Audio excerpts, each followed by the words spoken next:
So So we're blessed with the presence of, I guess Will is in and out. Alex is back here though too.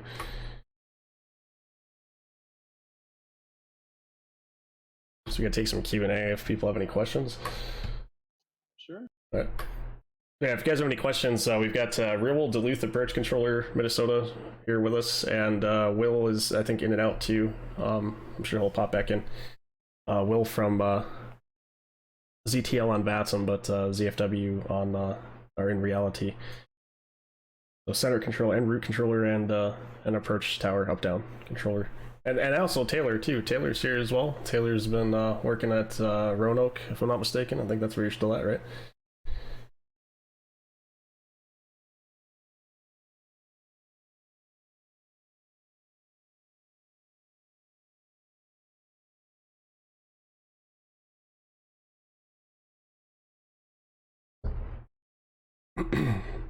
Here's a good one. Hang on a second.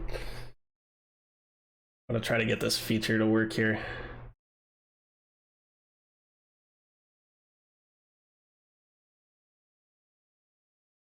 So here you go. Operator Derp asks, so how annoying are troopers in Duluth? I guess I've never really run into many problems. They seem fine, I guess, every time I interact with them, if I do.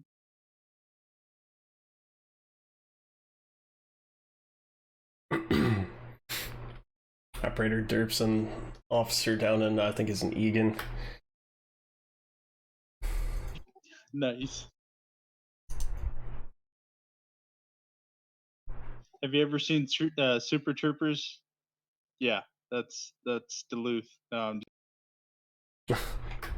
Jeez.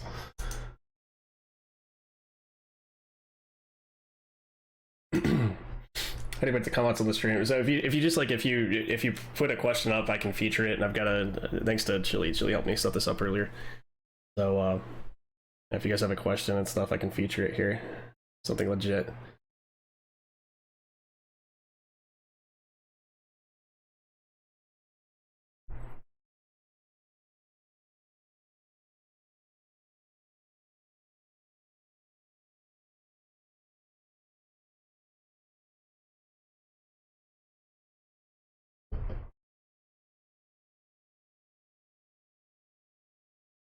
Oh, thanks again though, Alex, for setting aside some time for this tonight. I know you guys are busy with family and stuff, and the kids. It's tough to do this, so I appreciate it. Sorry we're so kind of disorganized there for a little bit. We definitely got busier than I was kind of anticipating we would. Yeah, no problem at all. It was a pleasure being on, and honestly, I think if we're gonna do it again, I'd highly recommend budging a little bit more time. That hour went really quick, so. Oh yeah, for sure. Yeah, it was a lot of fun though. Yeah, being able to interact with Will, and him and I got kind of caught up afterwards. It was pretty cool talking with him. Awesome. Okay.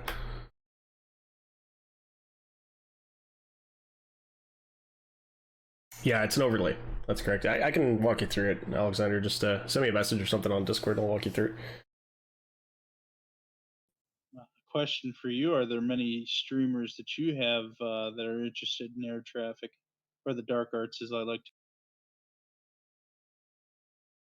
Are there many streamers that are interested in this? I'm not, to be quite honest with you, I don't know how many people we have here in the chat that stream ATC on a regular basis. I'm not sure how many there are. I've been in general, like, interested in air traffic as a career profession. Oh yeah, okay. That's a good question for you guys too. So it's like, how many of you guys are actually interested in air traffic control for an actual career move, or just getting started in something in aviation?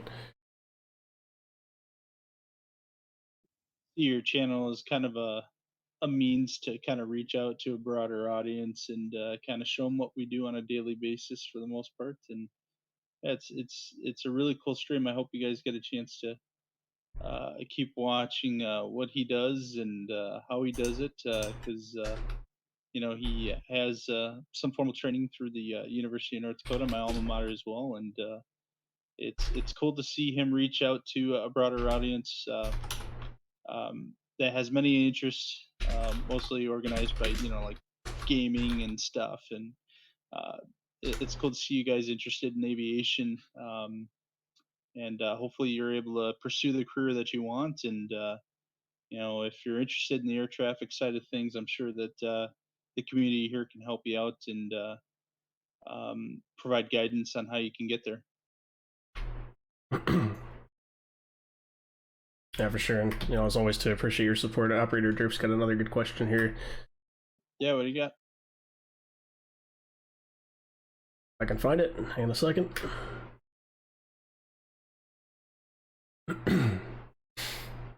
It's like, do y'all ever do alert drills with the F-16s? I know the answer to this, but I'll let you talk.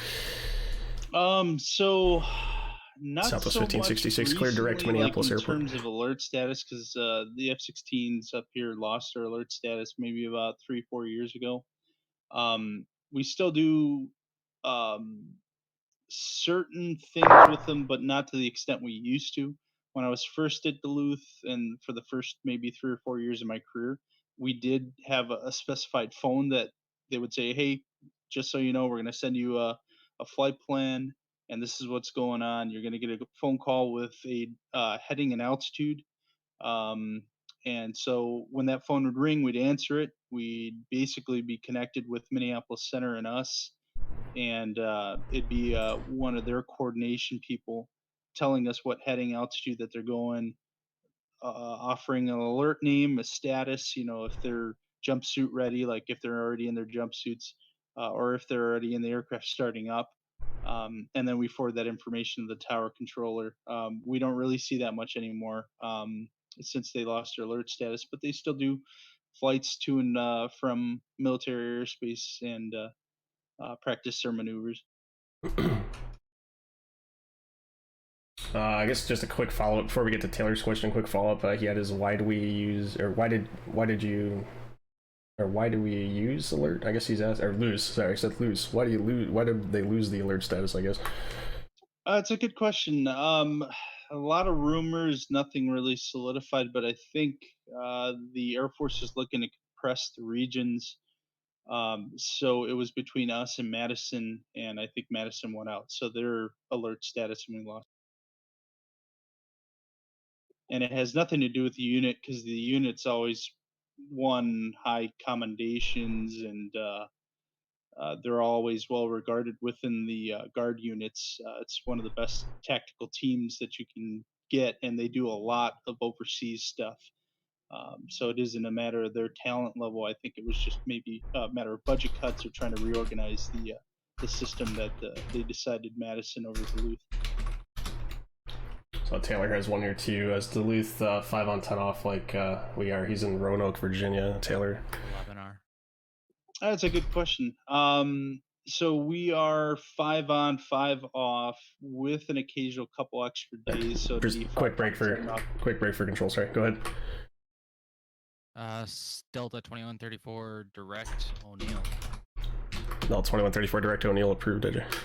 And actually, yes. We're mid, so you can do that anyways. So direct first fix is fine. Oh, right. Yeah. I didn't even know that. Yep. Nice. It's our biggest issue is that we 3381 so super descend at pilot's discretion. Maintain a 10,000, 10,000 Minneapolis altimeter 3019er. 5 on, 5 off, and then they mix in a couple 10,000 pilot's discretion and 3381 super. During those days. And is that Fort Worth? We're 5 and 10. Is that what you guys are? 5-10? Yeah, Fort Worth Center, so 5-1. Yep. I mean, even just a 7 days off goes by so freaking fast. It doesn't. It does not feel like 7 days off. It's just a.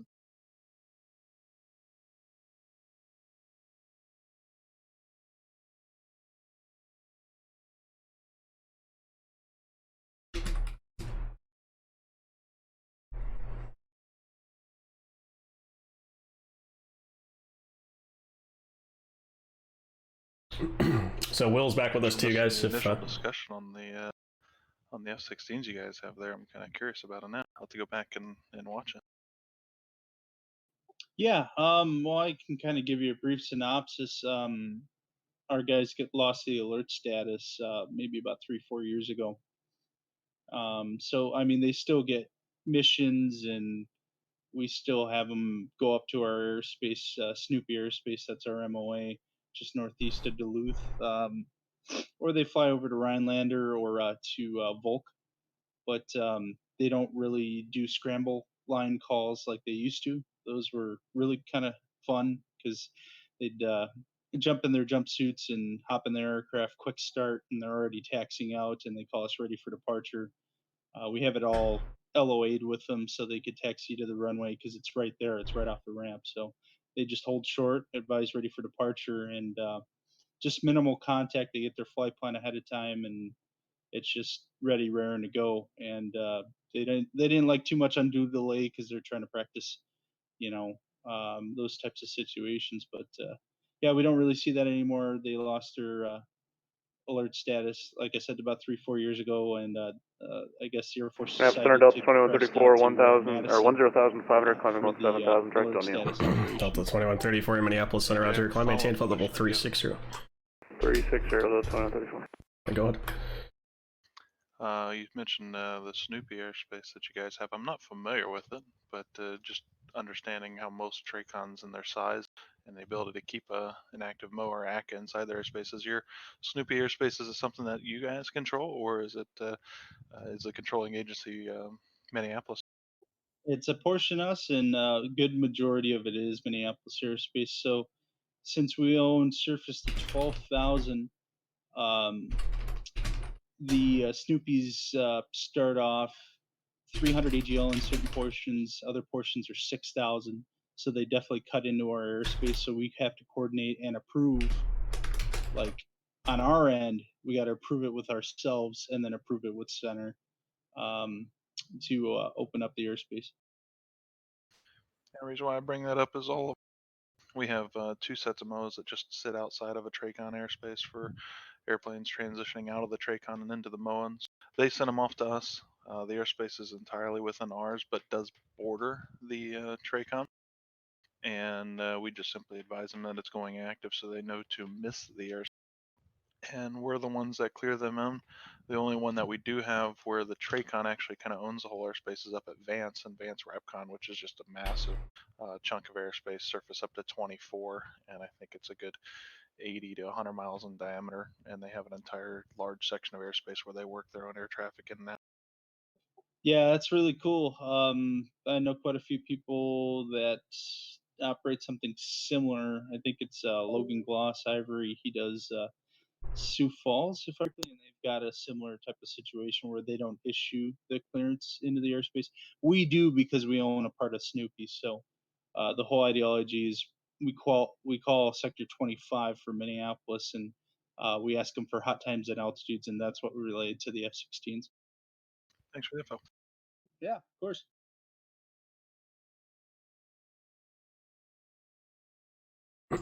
Question and answer time, guys. If you guys have any questions for real world controllers, we've got a center controller and a up-down tower approach controller. Actually, 2.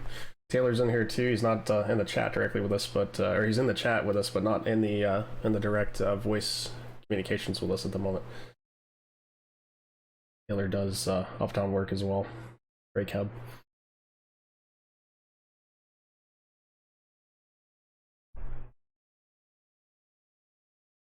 Trying to think of some other good stuff You here. say Taylor was somewhere in Virginia. Roanoke.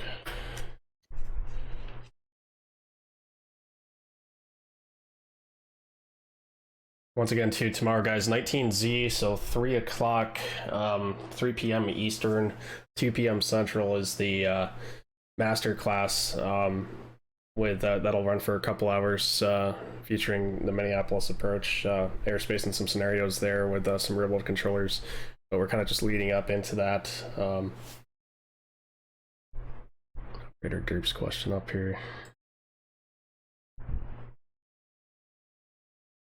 And Derp's got a question here too. Y'all still have the Blackhawks based in Duluth? Blackhawks helicopters, no. We do get occasional crews that come up from like St. Cloud.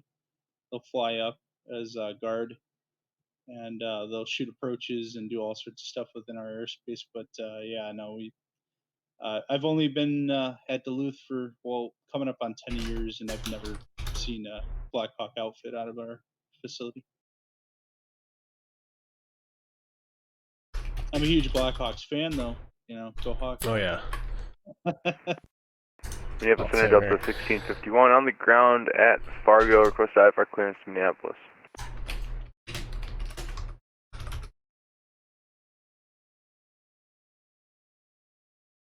Delta 1651, Minneapolis cleared to Minneapolis Airport as filed, maintain 5,000. Expect flight level 210, 10 minutes after departure. Departure frequency 133.4, squawk 4541. Minneapolis Center, Delta 1651 is cleared. Minneapolis is filed. Cleared Minneapolis is filed 5,000 departure, 5,000 after departure. Expect flight level 210, minutes departure. Departure frequency is 132.4, squawk 4541. Delta 1651, read back correct. Expect runway 18, advise ready to taxi. Expect runway 18, we'll call ready to taxi, Delta 1651.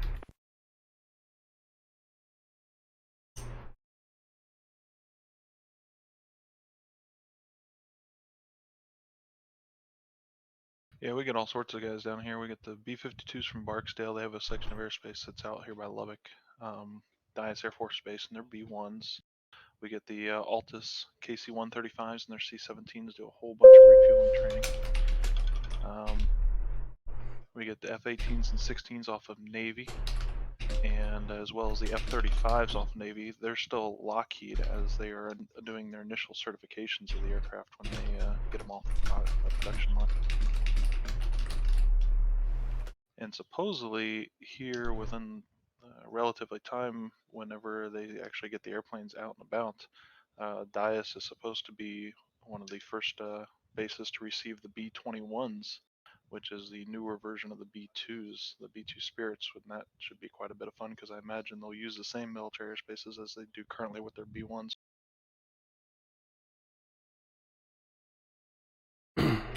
National Craft Juliet's now occurring at Omaha. Altimeter 3024.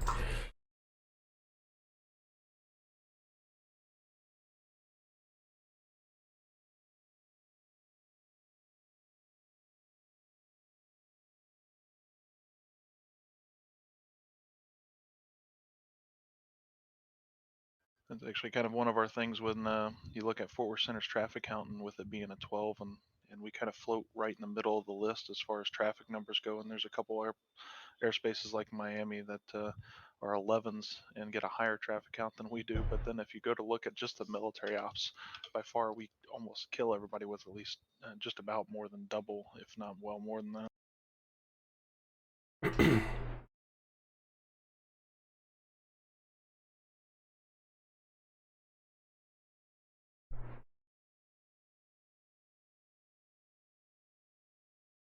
So the operator Derp had a question here about Fort Sill. You know where that's at? They still send guys up, or is it empty now?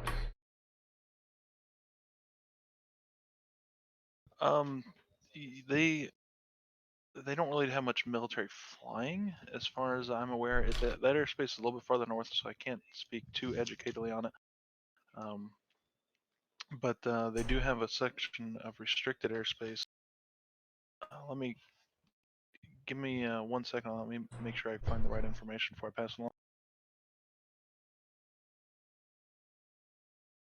I was gonna say, Cnox, also, Fresno J is not here right now tonight. I haven't seen him pop in, but yeah, he was, these guys were talking in the Discord earlier. You might want to connect with these guys, because he had some, I think he had some basic training there or something.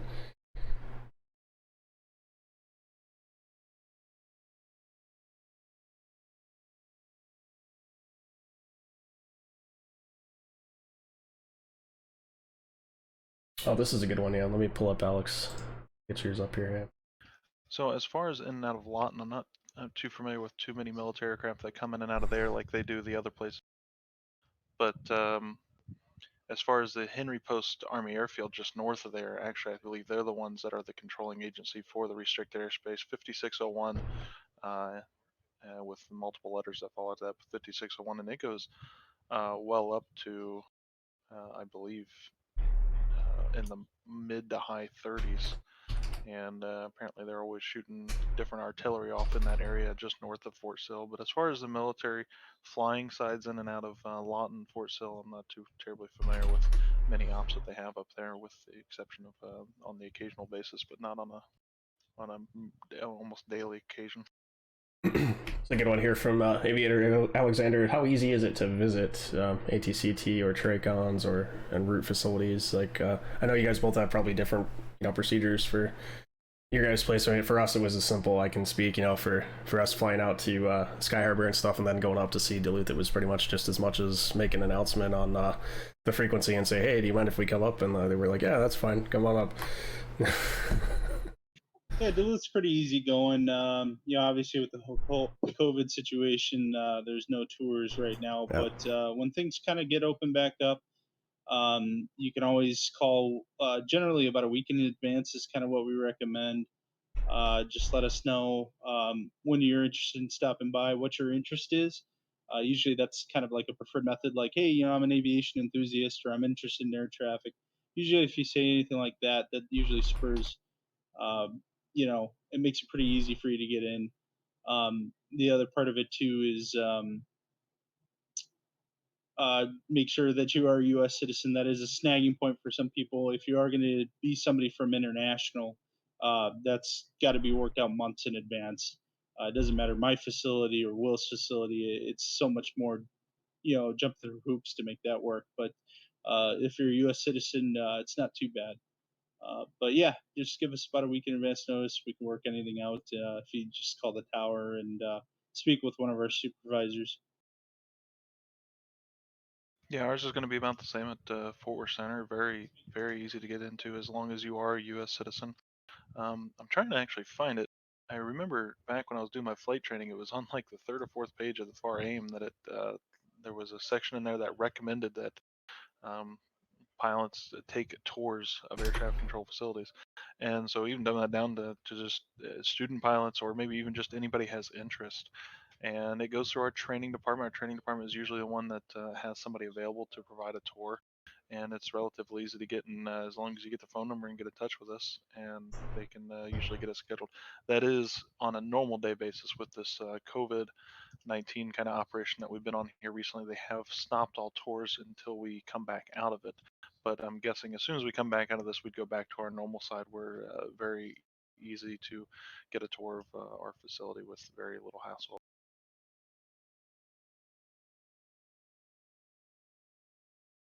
So he's just had a quick troll question for you guys there.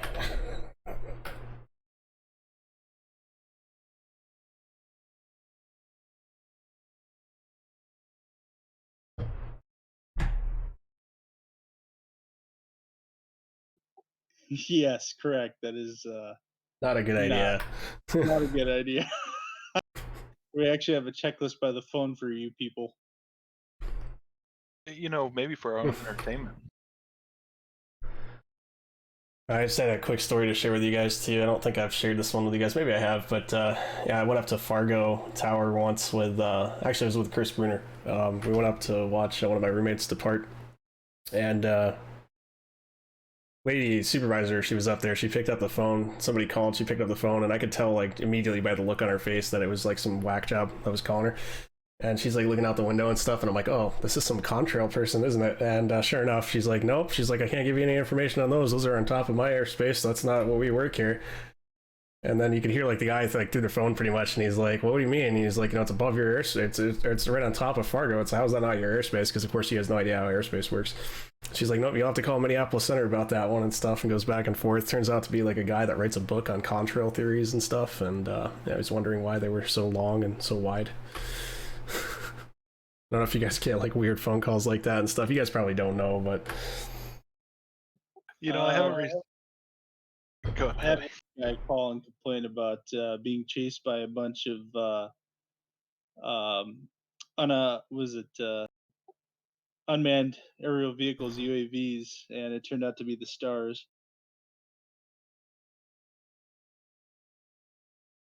I haven't had any work in an air traffic control facility, but back when I used to work at an FBO in the Northeast Ohio region, just a simple lineman, and I was the only one there at the facility that day.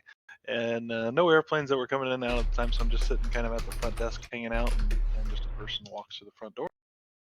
Good evening, sir. How you doing?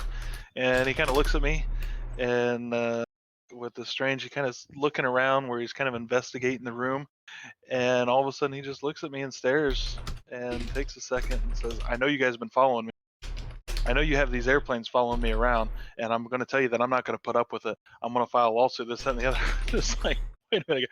I don't know what we do around here, but we don't have any airplanes. We store airplanes for other people as an FBO, but that's about it.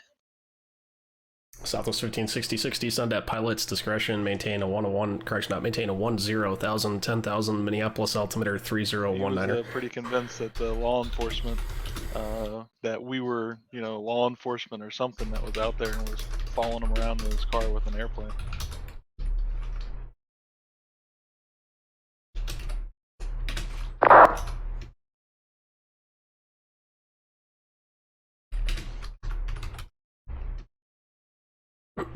Southwest 1566 for your planning purposes. Minneapolis landing on the 30s tonight.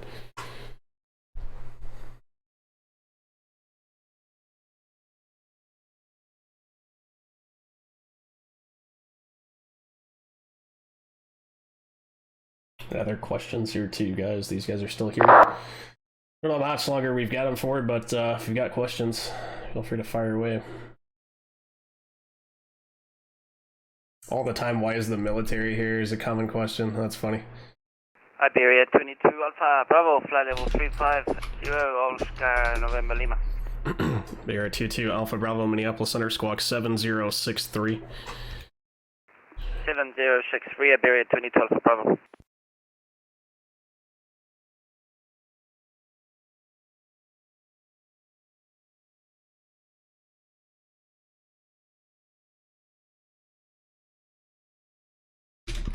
So somebody in your stream, actually Taylor there, brought up the personality test. I got a fairly decent one off that. It was not a buddy of mine, but a buddy of another guy that I went to the academy with. Apparently he had a friend that took the oh shucks, Zaya saved me here the name of the personality test he had to take for hire.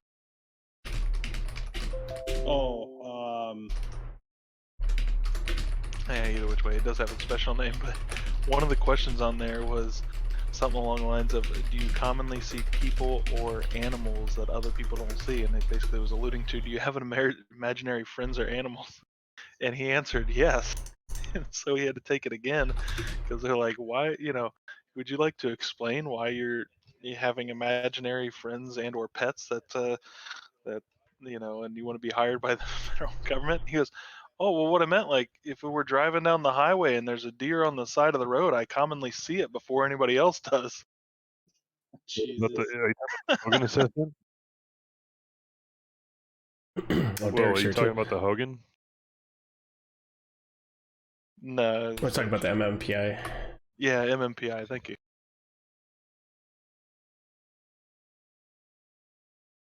That one, and if the question about if you're if you're in love with your mom, what the fuck?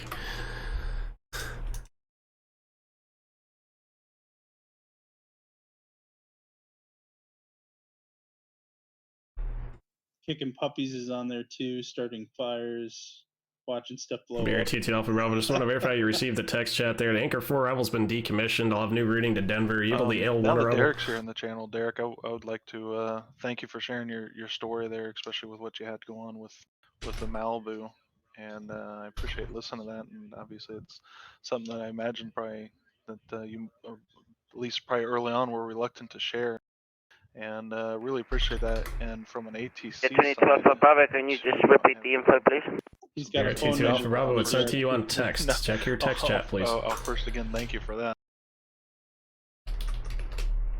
It's interesting. The crazy thing is the last person that I spoke to before this all happened was CLE1 arrival Derek. from Denver. Yeah, yeah. Iberia 22 Alpha Bravo, I'll get back to you. Okay, Iberia 22 Alpha Bravo, Roger. I just want to verify, are you able the L1 Arrival? me 1 second here, guys. I gotta deal with a foreign pilot, so this might take a few minutes. What runway would Deputy Iberia 22 Alpha Bravo? I have no idea, but I'm just asking if you're able at arrival. Denver Center is gonna have more information about that stuff, but I just need to get you off of the Anchor 4. That's not in use anymore.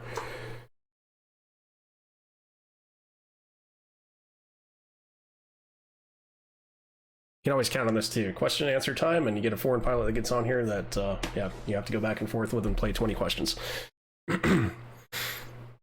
Antonov 3381 Super, contact Minneapolis approach 124.7. Good night.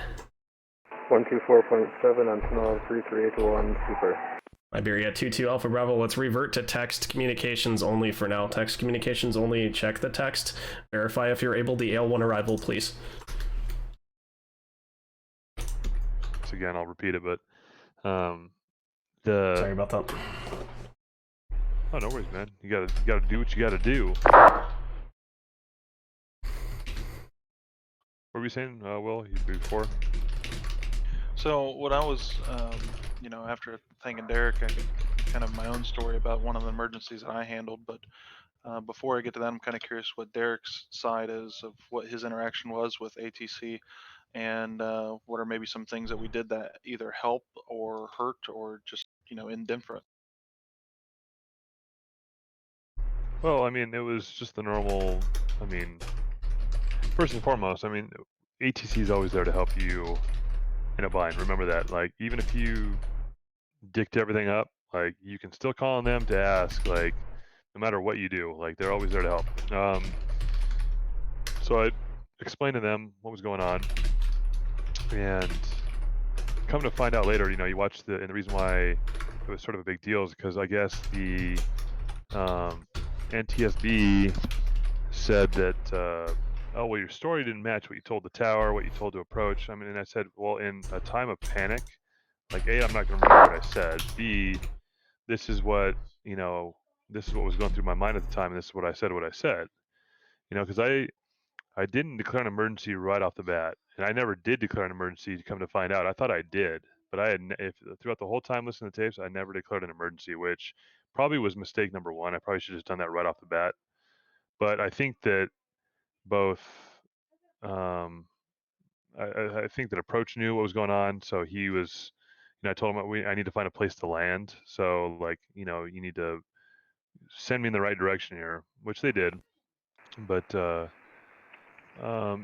you know, they shipped me over to Tower, and Tower, you know, it's a limited class Delta, so, and Tower did what they could, but they did send fire rescue as quick as possible, which was cool. So they sort of knew where we were at, on, you know, last radar hit, whatever it was, and the fire department was there within 4 minutes, 4.5 maybe, I think it was. So they did, you know, air traffic control, when you need them most, you guys do a pretty hell of a job, you know.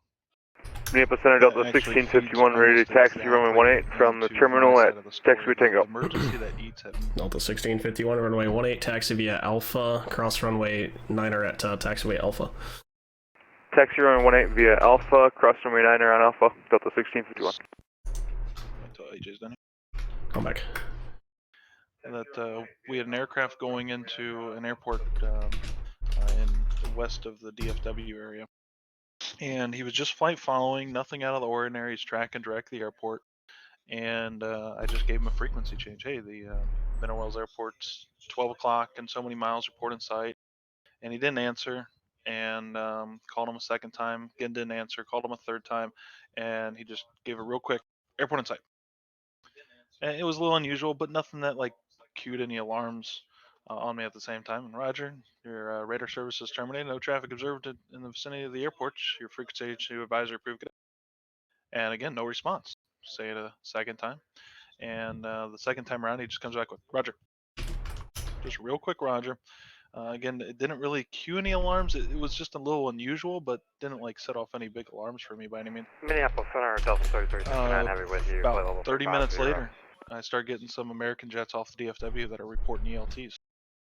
And our normal progression is to then go and ask the low altitude.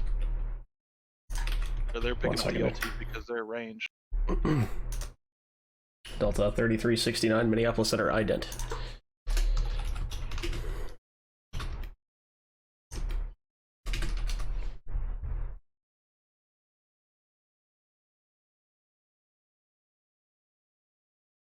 Delta 3369's radar contact 140 miles north west of O'Neill, cleared direct to Minneapolis Airport. Alright, cleared direct to Minneapolis Airport. Delta 3369, heavy. Yeah, sorry, Denver was getting a little bit busy and hadn't handed me over just yet. Okay, yeah, it looks like he disconnected abruptly. Alright, that would make sense. He's been on, or it looks like he's been on and off, but he's been there the entire time. Okay. That could be the VATSIM server's ongoing issue last week here. What gives me time to go direct to the field here? Hold on. Minneapolis Center, Delta 1651, ready to go, runway 18. Delta 1651, runway 18, cleared for takeoff. Turn left heading 150, wind 140 at 5. 18 clear for takeoff after departure 150, Delta 1651.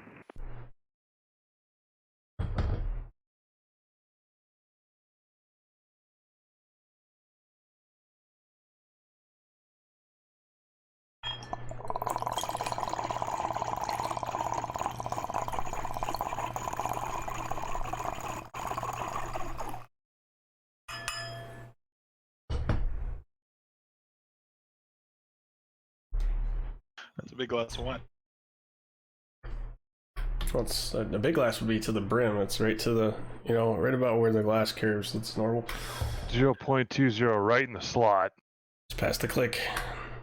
Whenever you're ready for the rest of it, AJ, I'll hang on until you're ready. Okay, yep. That's what they probably do in TV. All right, let's just hold on. Hold it there. We'll recut the film. We'll roll it back, and then we can start. Hold off on that story. We'll get it back after this break.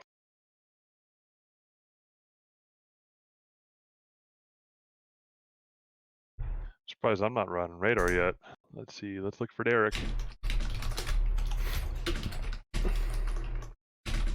Where's Papa Hood at?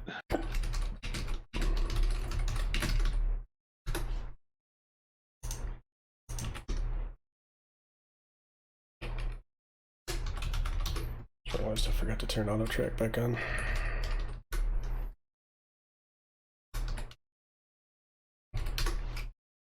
Fix that problem before that becomes one.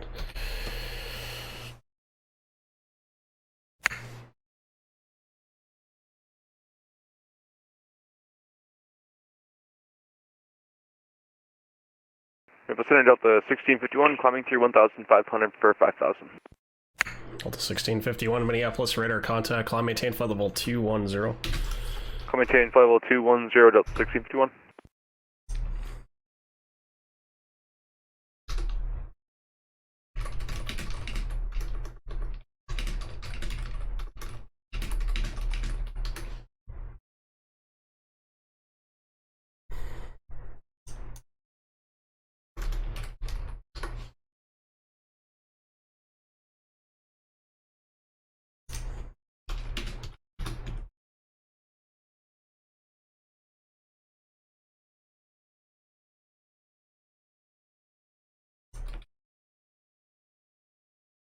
Delta 1651, cleared direct to Minneapolis Airport.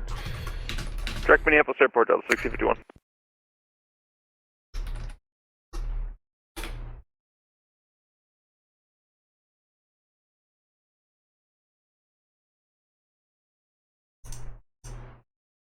Minneapolis Center, hello, Vision Jet 82 Zulu Foxtrot, 11-2, climbing 17.5, we're just at about 25 northwest of Youngstown, clearance to Minneapolis. 82 Zulu Foxtrot, Minneapolis Center, squawk 4217, maintain VFR, FR clearance on request.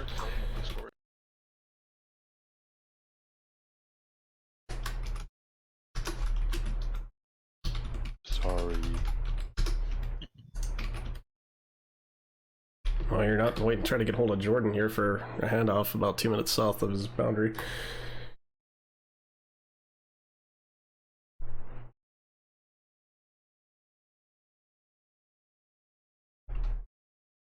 Delta 3369, verify you've reprogrammed direct to Minneapolis.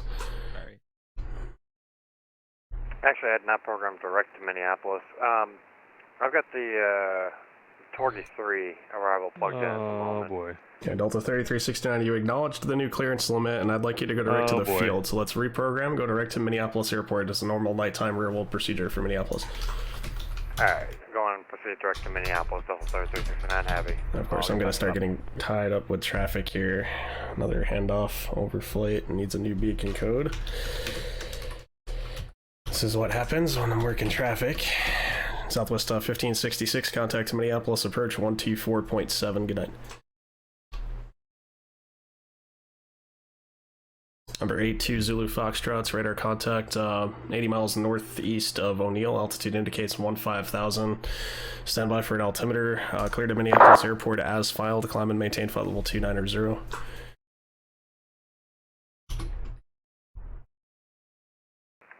Alright, clear to Minneapolis filed up to 290 for 2 Zulu Fox. 2 Zulu Foxtrot, Sioux Falls altimeter, just use FNR 3021.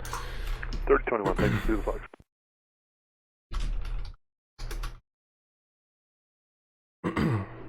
Number 2 Zulu Foxtrot and correction, I cleared direct to Minneapolis Airport. Direct to Minneapolis Airport, Zulu Fox, thanks.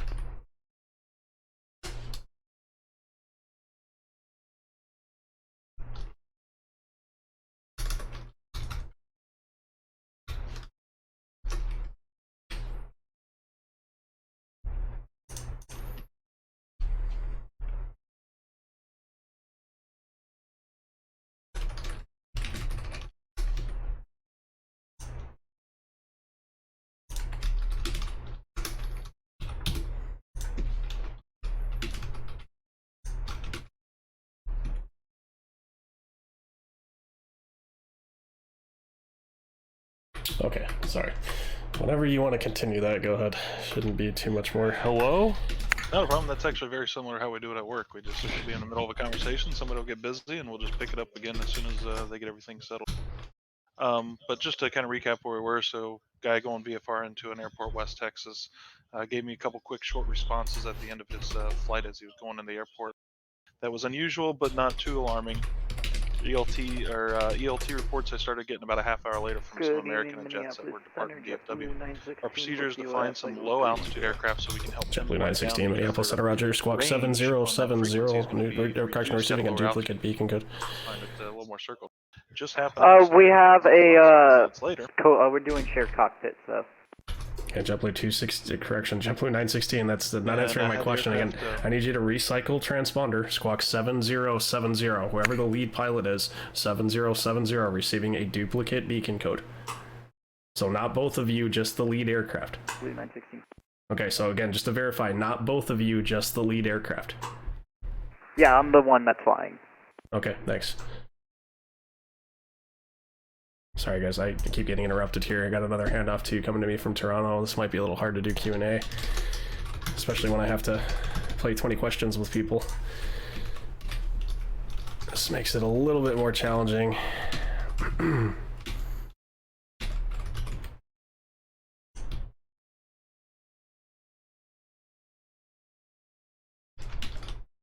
Shouldn't be this complex, but for some reason or another it kind of Going on AJ Delta 214, coming at you from Toronto, coming up on flight level 320. Delta T14, Minneapolis Center, Roger, cleared direct to Minneapolis Airport. Alright, direct to airport, Delta 214.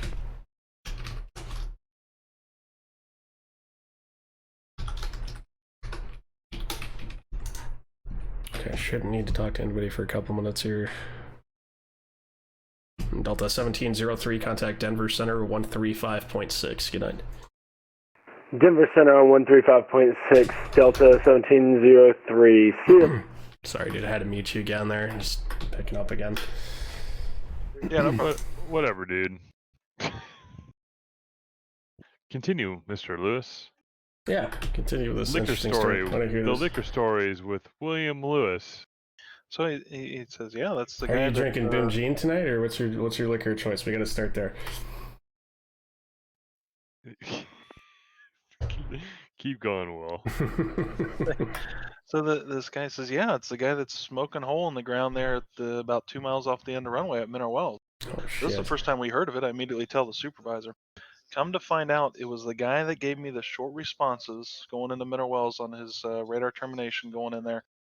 Ran out of fuel and buried it in about 2 miles away from the airport. And what really bothers me about it is just the fact that after I went back and replayed the scenario in my head, I realized that he knew he had a problem and he neglected to tell me. Now, not like I could really do anything. I can't magically add fuel to his airplane, but being out in the middle of West Texas where it's a lot of ranch fields, I was just worried that he could put it in the ground to where somebody might not find him till morning. It was also about 9 o'clock at night, by the way, which putting it in at night, somebody may not find you for 12 hours, maybe longer. And so just to let us know, so I mean, if you were to tell me, I can immediately have somebody out there to check to make sure you either made it to the airport and or start looking for you almost right away. It's inference. Like I said, I was talking with Vento about this the other week when they were working an emergency that happened in Northwest Georgia. You know, you guys have a keen ear to picking up on when shit's not going right in the cockpit, or when it may be time to offer another alternative that a pilot might not see because he's blinded by task saturation or whatever it may be. So it's always nice to see guys who pick up on the innuendos or whatever it may be. When we can't see it because we're all sort of A-type, right? Controllers, pilots, firefighters, police officers, whatever it may be. We're all A-type personality. And to have that extra set of eyes, especially single pilot, I fly a lot of single pilot stuff. So, but to see, to hear the, the guys who can help when you may not see it. I mean, that's second to none. That's a invaluable tool to have at your disposal when up in the sky,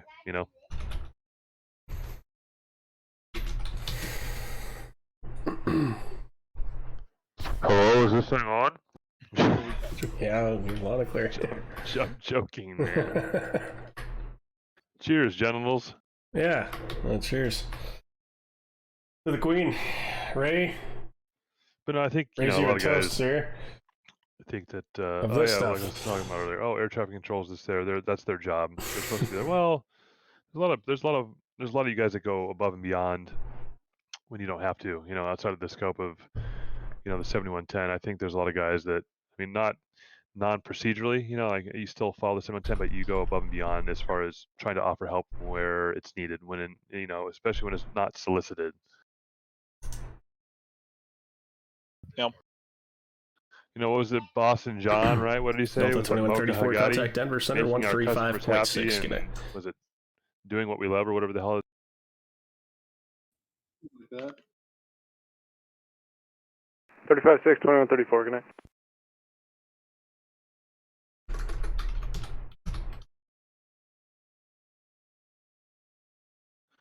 Because at the end of the day, it is indirectly a customer service function, right? You're serving the public, and you're also doing it with a smiling face on Christmas and New Year's and birthdays and Thanksgiving, just like pilots that aren't home during crucial times. So it's a very thankless job as well,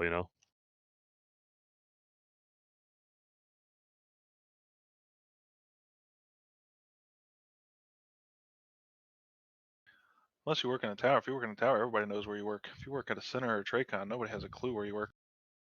What do you guys do? We're approaching to it. Where do you work? The Tracon? What's the Tracon? You work at the tower there at the airport? Pop up on here. Are you the guy that's you the guy with the orange wands? Yeah, we have 400 employees, and we fit them all up in that little tower. Here's a good one for you from the beach house here. This is Ray, but he's like, I think emergency procedures aren't given enough attention in pilot training. I was told during my training that if anything goes wrong, declare an emergency. That's well and good, but there's so many nuances, and of course, the fear for a young pilot that if he declares, he's already in trouble. Oh, definitely. But remember, this is something I was taught later on, not just after this one, but remember, when you declare an emergency, making our customers happy and having a good time doing it. Yes, thank you, below minimums, appreciate it. But remember, when you declare an emergency, you can undeclare it as well. A lot of guys don't understand that. Is that once you declare an emergency, it's not said and done. If you fix the problem or rectify it, you can say, you can undeclare the emergency, and that's one thing I learned later on. Not saying that that would have had any bearing in my instance, but you've heard guys declare emergencies for weather or something else, like then they undeclare when they're out of it. I mean, that's just something I've seen before and heard before, but it's true. Will, have you had any experience with that before? I've never had anybody undeclare. As far as being scared to report an emergency on frequency, obviously I just told that story.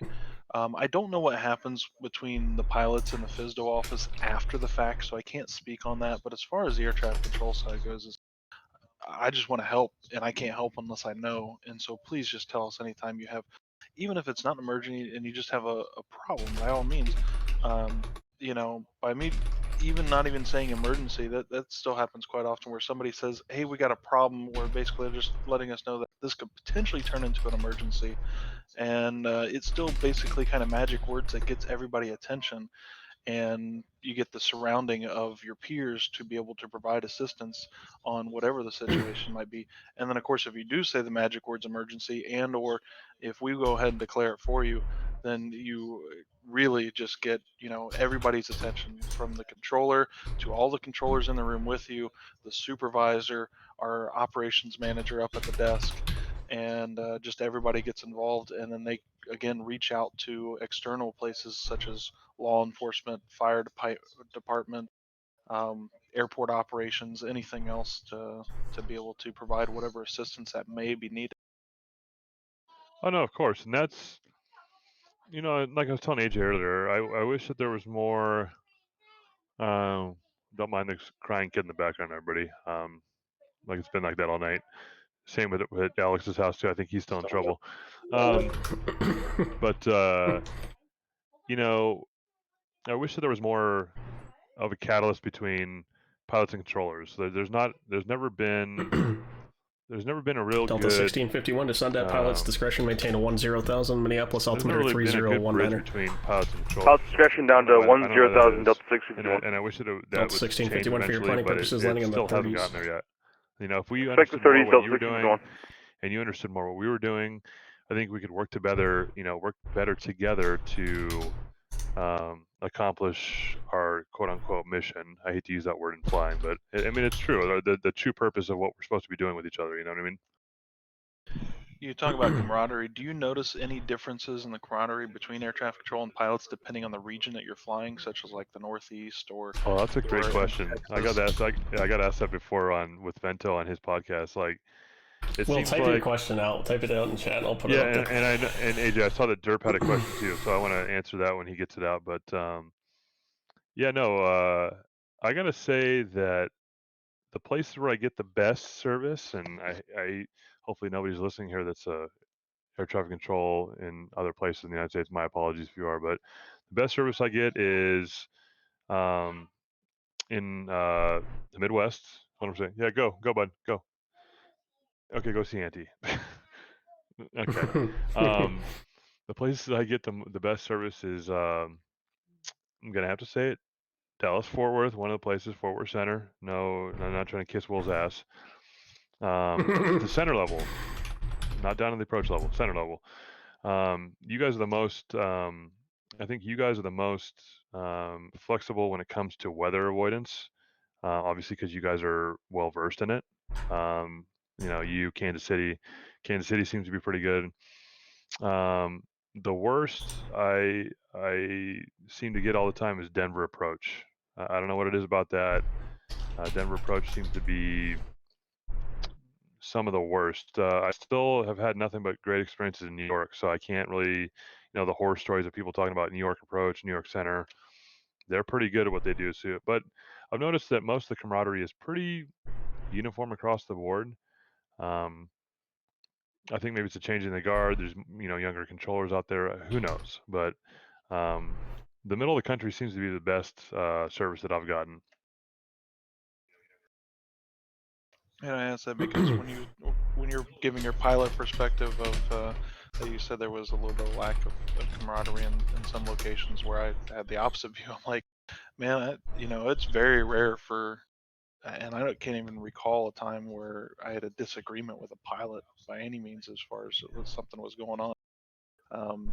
But yeah, just that. I think that at least in our section of airspace, for the most part, we just get along great. And there's, yeah. Now here's an interesting. Oh, what, bud?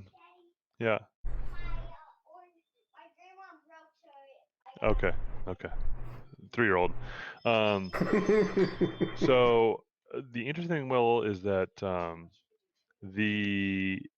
I've noticed though that the controlling in Europe seems to be really, really uniform. I know that a lot of them are, they're different sectors, they're different training facilities, they're different everything, and some of them are private, some of them are government funded. But I've seen that, I've noticed that all the controllers that I've dealt with flying around Europe all have really great camaraderie. I don't know if it's, and they've got a lot of they got a lot of traffic too, because I mean, obviously they're on, was it 8.33 spacing or whatever it is, so they're working multiple frequencies, lots of traffic, congested airspace. But I was noticed that their controllers seem to be more uniform across the board as far as camaraderie, if I can say that, from sector to sector, even if it's different countries. I don't know. I know a lot of it has to do with being European Union, but it's just interesting how it could be a different facility, but it's still, the camaraderie's there. It's really interesting.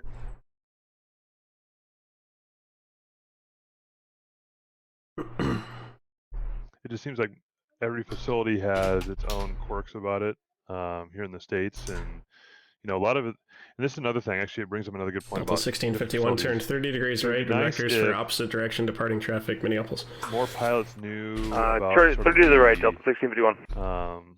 Tribal knowledge type things for different airspace configurations. Whether it be Center Cleveland Alden or New York or whatever it may be. It seems like there's a lot of nuance out there that people don't know about. Upon 69 Minneapolis and Roger, climb maintain flight level 330. Still to this day. Climb maintain flight level 330 on upon 69. A little spacing to do, hang on a sec.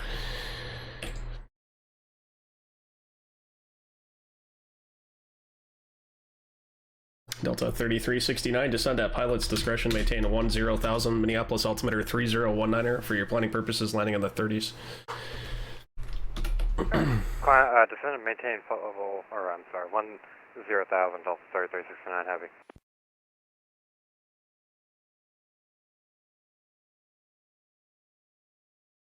On upon 69, verify you were clear direct to Fargo.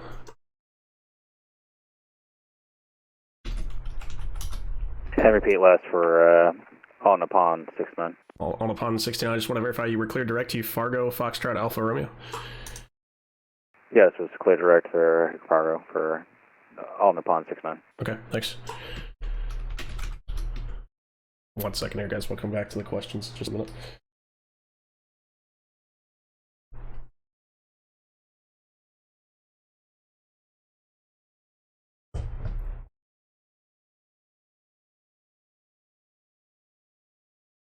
Delta 1651, verify, continue descent, maintain a 10,000, 10,000. I'll be able to turn you on course here once you continue that. Yep, pilot discretion down to 10,000, Delta 1651. I was going to say you stopped at 21 there for like at least the last 7 or 8 hits.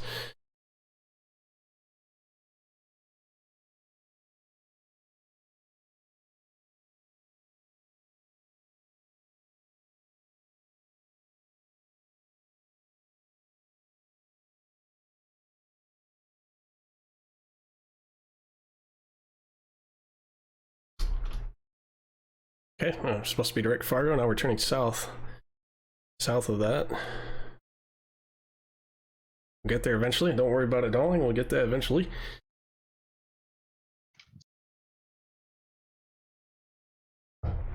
It's okay, everything's fine, there's nothing to see here.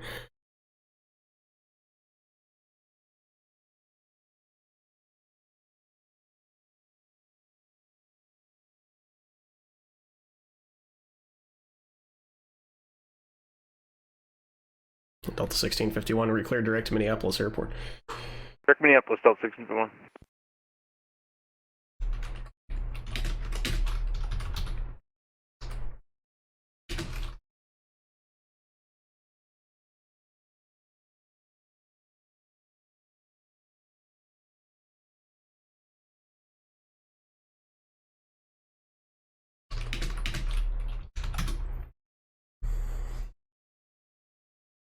And Jordan, that means by handoff when able. Number 82 Zulu Foxtrot, descend at pilot's discretion, maintain a 10,000 Minneapolis altimeter 3019er for your planning purposes, landing in the 30s.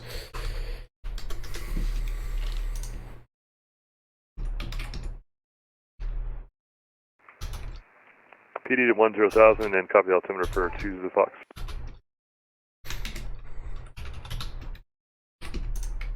Hello, Jordan. He's muted.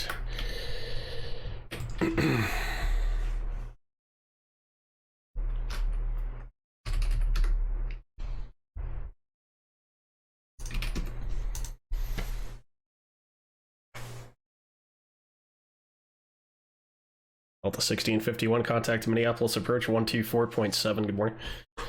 After approach 124.7, thanks to ATC, Delta 1651. All right.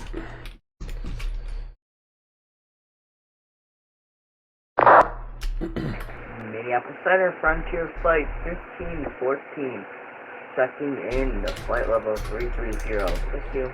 Frontier Flight 1514, Minneapolis Center, roger.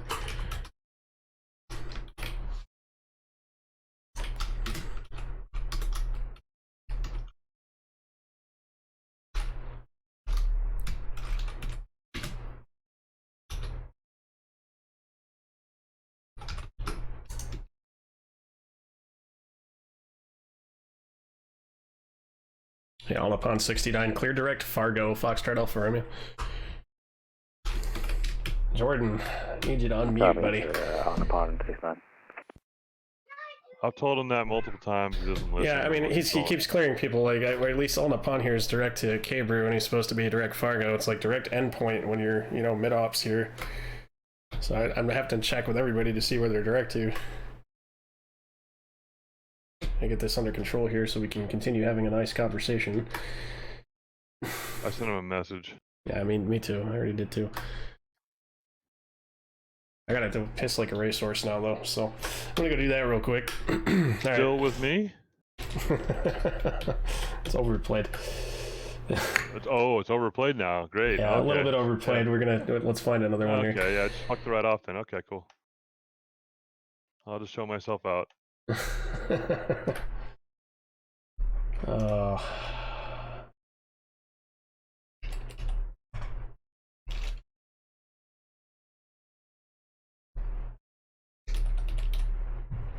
That is the anthem to your stream. Alright, I'll be right back.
Cause I really like to meet her.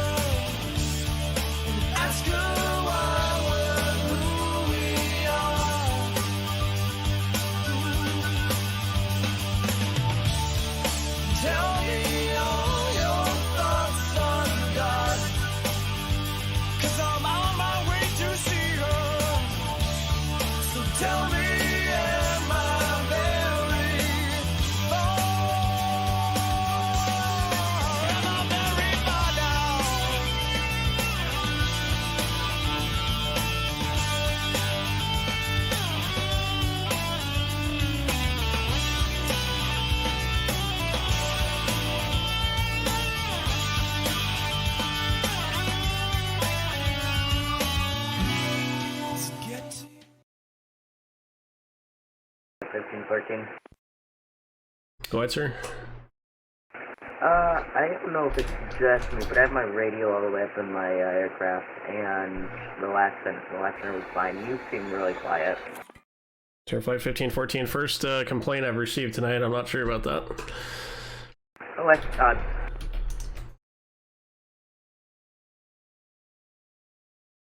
Frontier Flight 1514 cleared direct to Minneapolis Airport. Clear direct Minneapolis Airport 1514. VATSIM, that doesn't happen.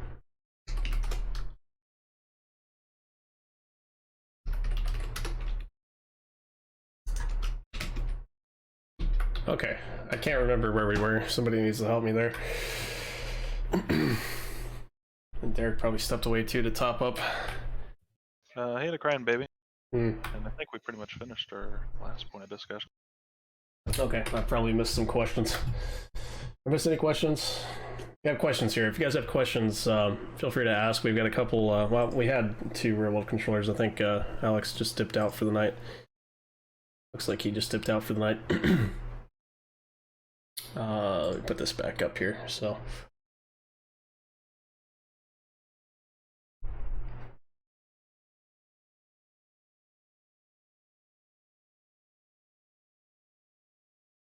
Oh, yeah, Operator Derp, I think Zayas just disappeared, so I think he's actually gone.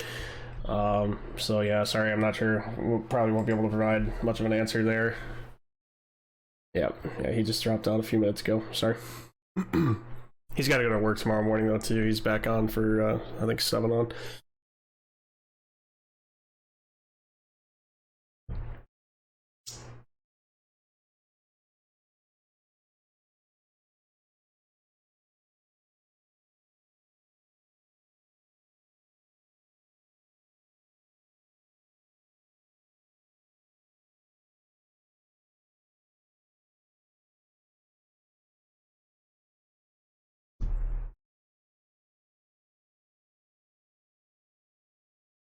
Pudge the Panda is Portland, Maine. Shit, actually, am I just learning this now for the first time?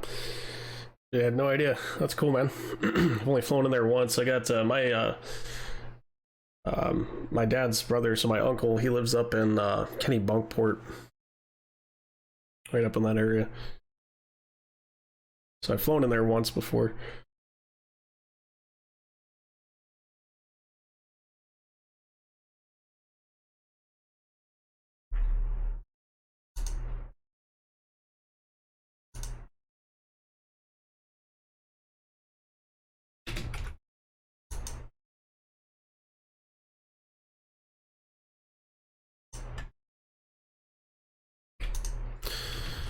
Dude, soon enough, man, you're gonna hate how old you sound on frequency. Especially me right now, too. This stupid asthma/allergy shit that I'm dealing with right now.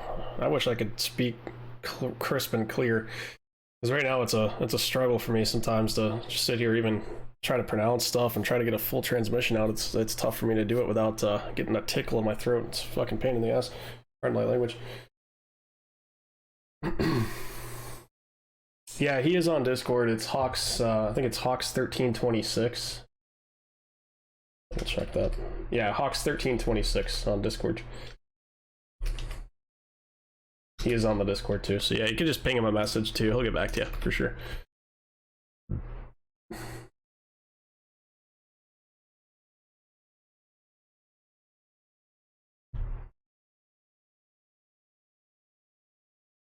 So yeah, sorry if I missed somebody's question or something. I'm just scrolling back up through the chat here. Let me know. Try to get to it.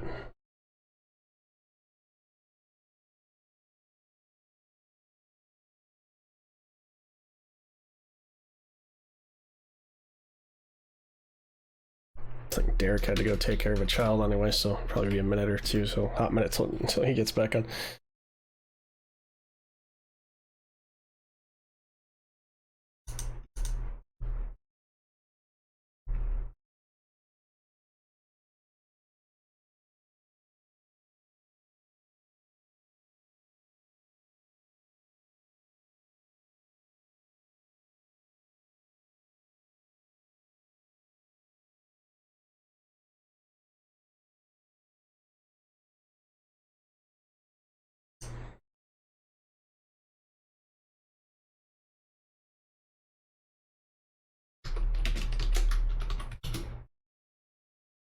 You're famous enough that I'm receiving text messages from people that I work saying, "Oh, you're on Ground Point Niner stream."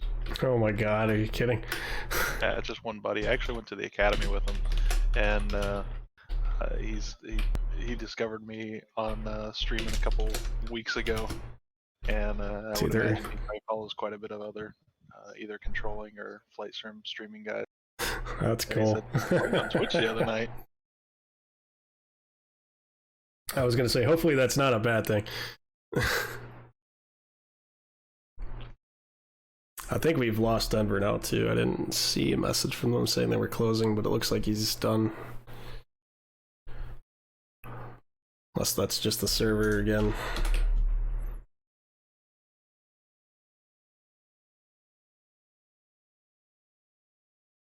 Okay. Yeah, I think there was some small glitch in the server because when I was handing that Delta to you, it showed you were online. But anyways, have a good night. Okay. All right. Yeah, dude. Yeah, you too, man. Take care. Okay. All right. Yeah, I missed. I didn't see any messages on there. Yeah, the stuff's been messed up this whole past week, man. It's not been cooperative for the most part. So.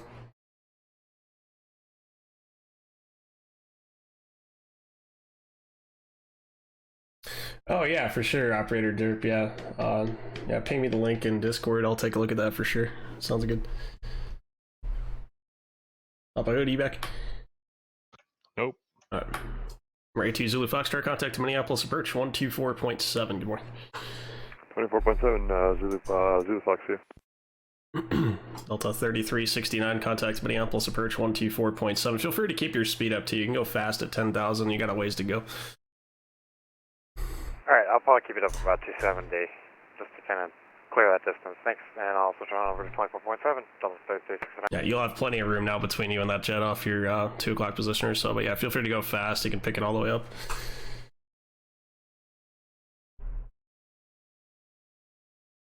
Alright, thanks for advising me on that. Alright, now I'll switch on over to 24.7, double 3369. Have a good evening. Okay, so everyone's back.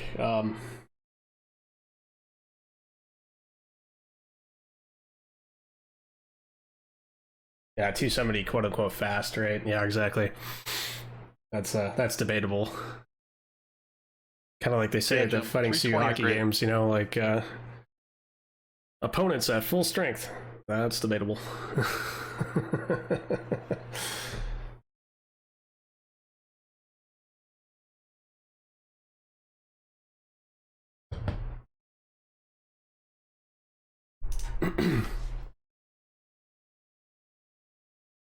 Like 330 or better there. Feel free to go fast. Let's make a problem for approach rather than give him 50 and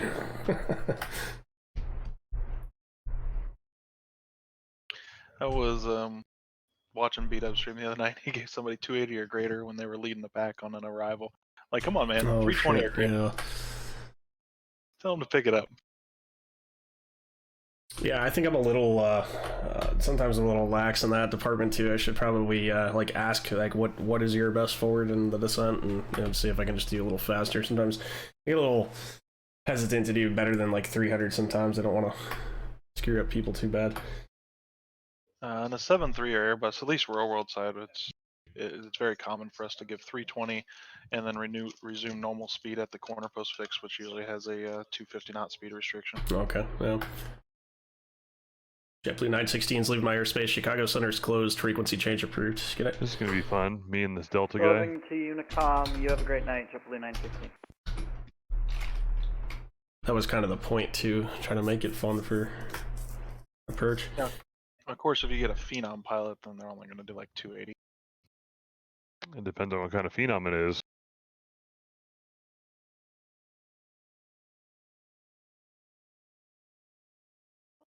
I can do 320 all day long in the 300.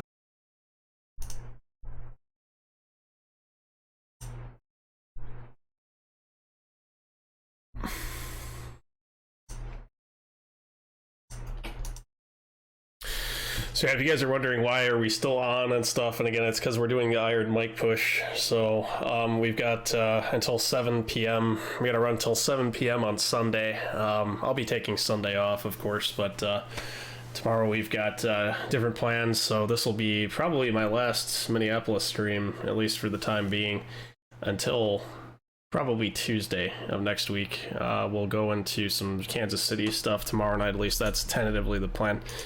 And then, like I said, 19 Zulu, so 3 o'clock East, 2 o'clock Central, we'll be doing the masterclass streaming tomorrow. Any proceeds from that will go towards doctors with benefits.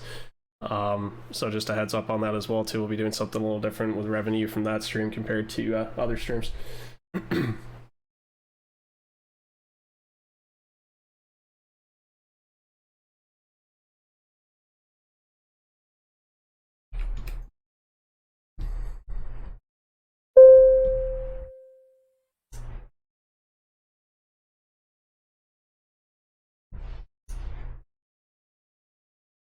Dutch Craft information, kilos current at Omaha, altimeter 3025.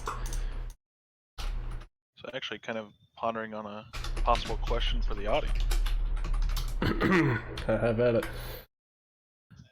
I'm curious for those that are willing to share what kind of the demographics are of the 70-some people that are sitting in here, whether or not you're a VATSIM pilot that just has an interest in watching the controller side, or if you're a VATSIM controller that of course it aligns with what you like to do on the network. Of course that answer could be both. And then how many people are involved in the career field on the other side of the fence, real world side. That's a great question actually. I need to have a talk with Jordan when he's done controlling. I know he can hear me on this, but him and I are gonna have a okay.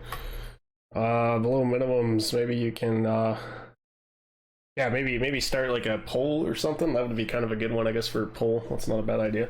Thanks for the follows to you guys, appreciate it, and everyone that's followed you. Hey, first off, stop fucking cussing on the frequency. I heard you drop an F-bomb again. Second, don't... Hang on, so I'm gonna mute this for a sec.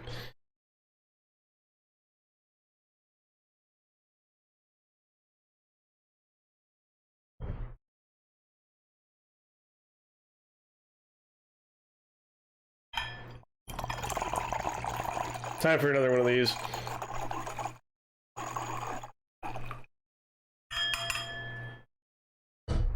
Order. Order.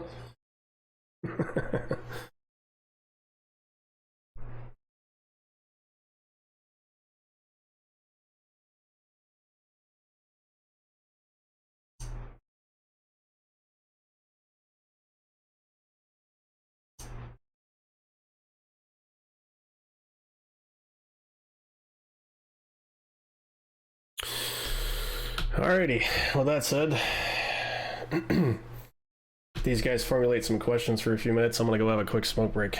When are you gonna shut down the stream there, AJ, so I can are you gonna stand for another hour or so?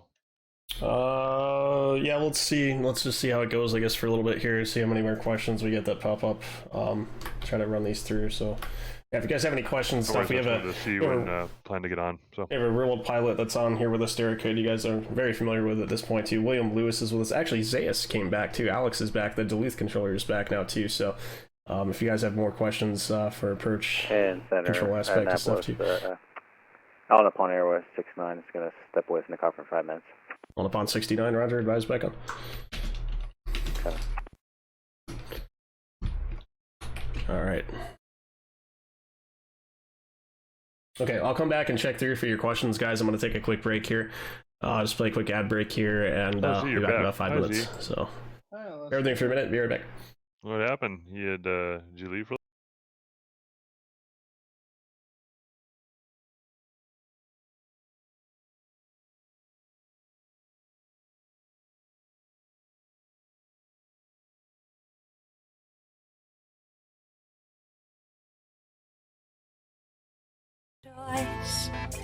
But to hear you stated your case time and again.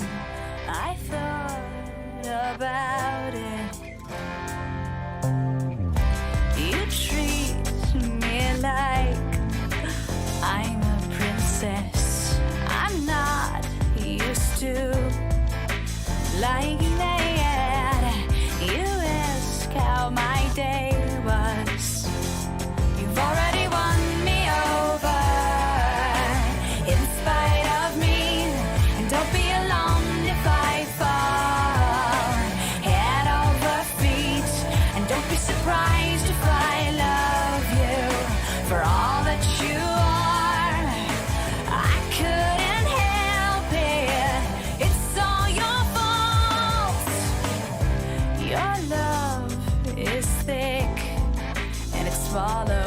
gentle. You're so much braver than I gave you credit for. That's not lip service. You've already won me over in spite of me. And don't be alarmed if I fall head over feet. And don't be surprised if I love you for all that you are. I couldn't help it. It's all your fault. You are the bearer of unconditional things. You held your breath and the door for me. Thanks for your patience.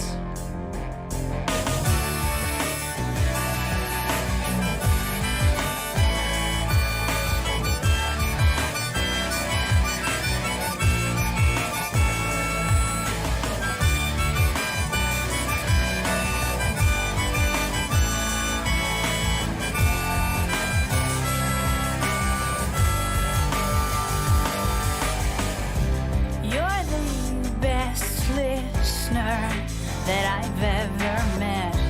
You're my best friend with benefits. What took me so long? I've never felt this healthy before. I've never wanted something rational. I am aware now. I am aware now. You've already won me over in spite of me. And don't be alarmed if I fall head over feet. And don't be surprised if I love you for all that you are. I couldn't help it. It's all your fault. You've already won me over in spite of me. And don't be alarmed if I fall head over feet. And don't be surprised if I love you for all that you are. I couldn't help it. It's all your fault. La, la, yeah,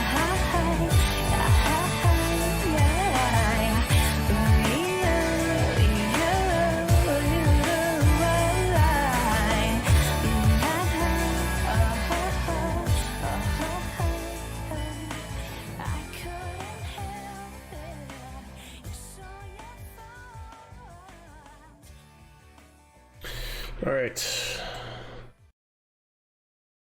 I'm back.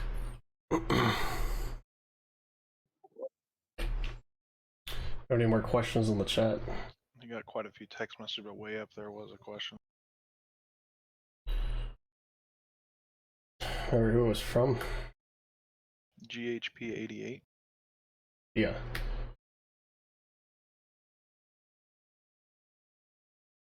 Oh, about the BioQ? He was asking about the ATC.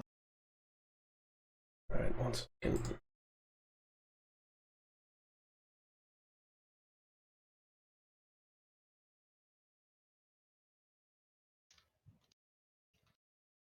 There you go, copy and paste in the chat.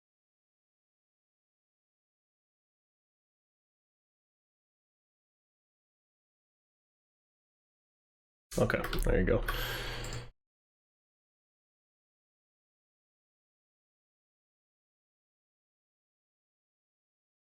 So, Gia, as far as pet peeves go, you know, I don't really, wouldn't say I really have any pet peeves. I find the whole hiring process to be interesting.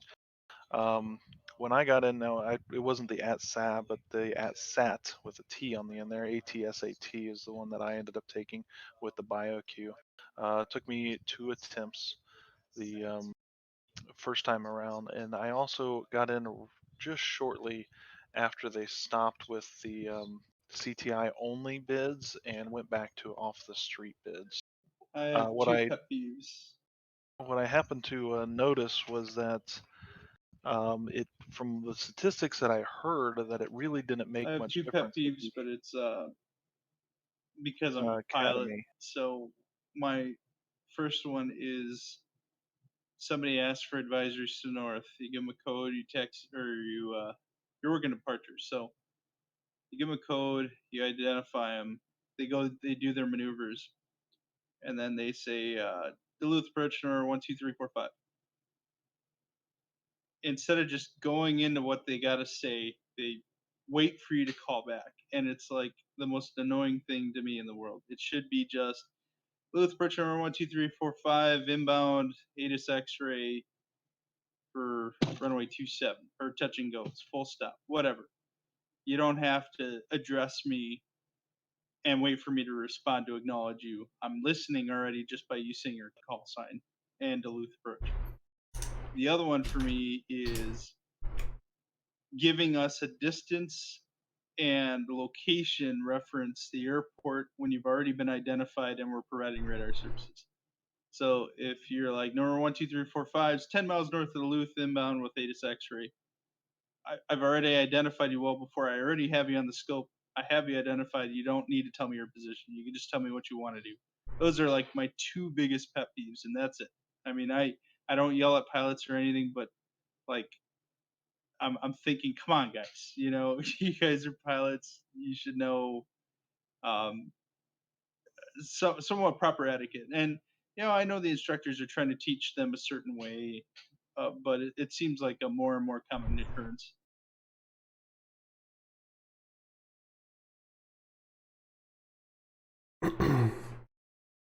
Well, you got any? So I think what I took away from the question, maybe I was wrong with what he was talking about, like the entrance exam for controllers to get into the FAA. Gia, can you confirm? Derp. So Northern Memorial is Air Care, and Lifelink is just Life. We have a letter of agreement with them, and so it's just X because it's VFR, so it'd be XLL Lima Lima, and then it'd be the number. So Lifelink 7 would be XLL 7. Frontier Flight Or 1514, Lifelink make 6 sec. would be XLL6. Air Care is XAC, Alpha Charlie, and then Air Care 1 or whatever number. Okay, sorry, I didn't catch who that was for the radio check. Who was that? Frontier Flight 1514. Tier 5 1514, you're loud and clear. Descend at pilot's discretion, maintain a 10,000, Minneapolis altimeter 3019er. Pilot's discretion then 100,000, 301 correction, altimeter 1514. Tier 5 1514, for your planning purposes, landing on the 30s. Bueller, anybody? Anybody? Yeah. Twitch trap. Bueller. Bueller. Did you guys hear? Yep. Hello? I don't know if Zayas hears this. Maybe that's why he's going off. Yeah, I kind of think so too. Yeah. I was wondering how we got sidetracked. Hello, Z, are you there? Hello? Yeah, I'm here. Can you hear me? Yep, loud and clear. Hear you, dear. Hello, Z, are you there? Yeah, I don't hear any of you guys. Hold on, let me restart Switch. No wonder why he was going off on a different Yeah, question. he just like cuts into Will here, trying to go on. I'll let him go with it and see where this goes. Delta T14, descend at pilot's discretion, maintain a 10,000, Minneapolis altimeter 3019er, landing on the 30s. I can't really speak in Alright, copy altimeter, PD down to 10, Delta T14.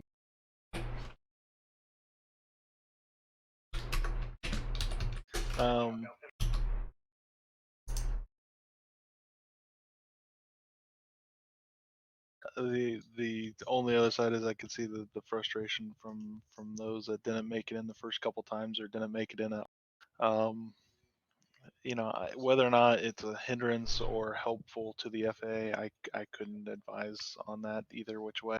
The only thing that I did notice when they changed from a CTI only hiring to the off the street and the CTI hiring is it seemed that their academy pass rate statistics did not really seem to change. It seems that they stayed around a 60% pass rate, at least on the en route side for the people that made it out of the academy, regardless if they were CTI only or CTI plus off the street at the same time.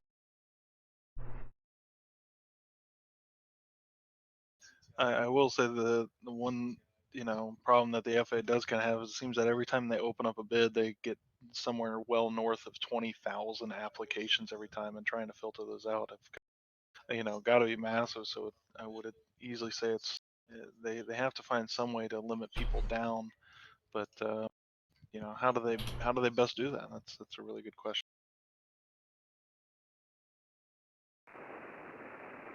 Minneapolis.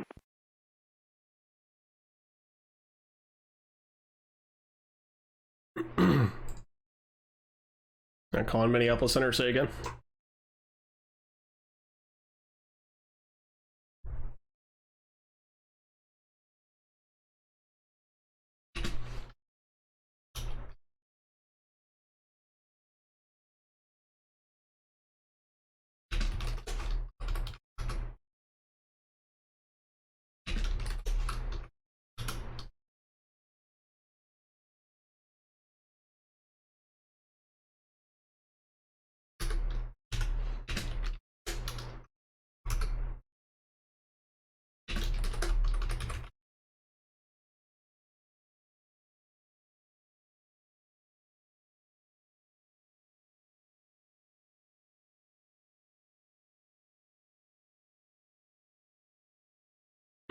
You guys are curious about like trooper call signs and stuff. Minneapolis Center, hello, it's Delta different everywhere you go. 1484 with the flight level 390.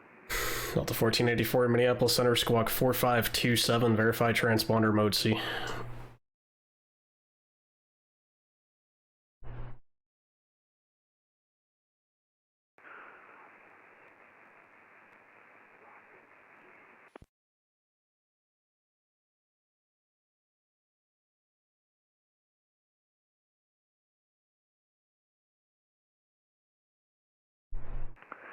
Squawk 4527, Delta 1484. Delta 1484 is radar contact 5 miles south of Dickinson, cleared direct to Minneapolis Airport, go direct to the field.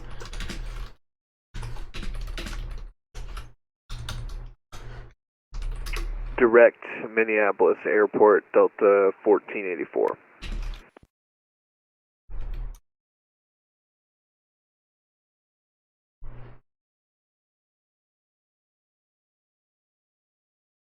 Pace 357 has a question here for you too, Will. How do you feel about your TMU local traffic management unit? I refuse to answer any questions from Pace 350. Oh. Please the 5th. He will know that, yeah, I don't work arrival, so it really doesn't. All right, radio check. Can you hear me? Yeah. Hello? Oh my god, I can hear you guys. I'm so sorry. Well, I didn't realize I was stepping over. It was just like, oh my god, it's just dead air and no one's talking, and I don't know if anybody's hearing me. That's what happens when I Twitch stream. It's just dead air. So yeah, I was just answering Derp's question. Did he get that in? Yeah, he responded that that he received your answer, then said thanks. It looks like he did have another one. Oh, okay. Something about Trooper.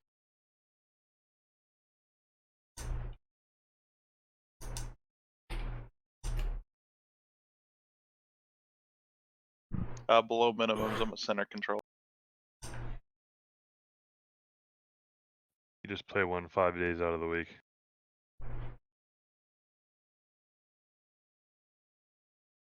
Not recently. Now it's 5 days every 3.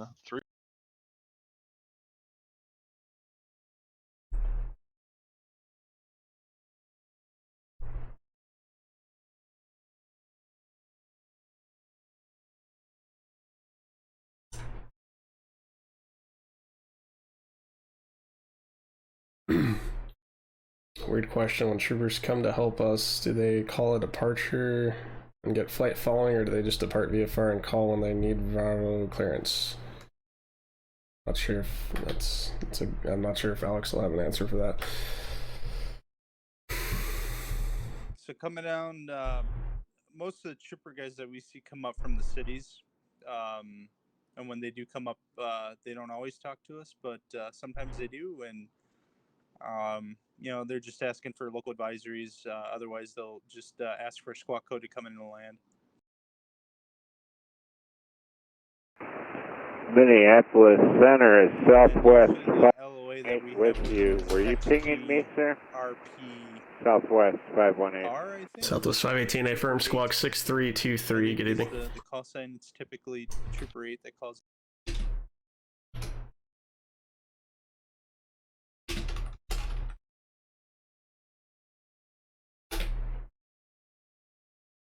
Don't quote me on the call sign. It's been a while since I've seen him up here, but I think. Say again for Southwest 518.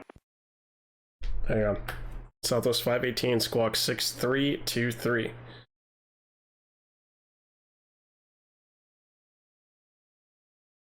I haven't had to assign a beacon code like more than this many times, and I don't know fucking how long it's been.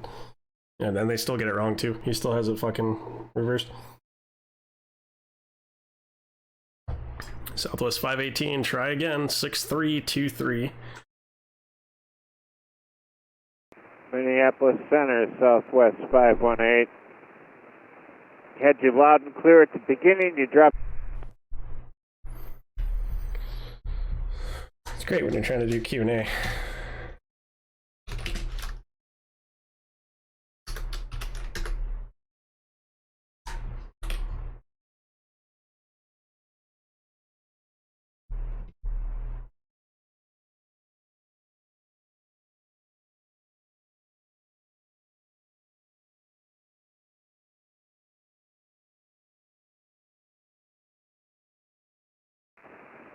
Minneapolis Center, 6323, Southwest 518. It might be. Southwest 518, radar contact 50 miles west of Lamoni. Watch this be met with a say again, please.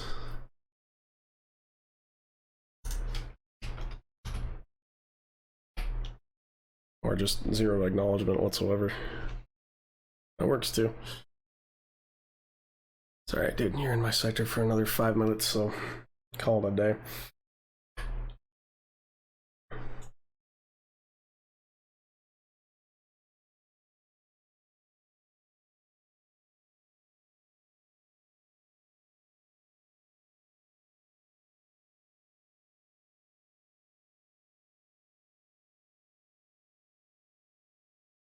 Deception had one here too. Let's move down.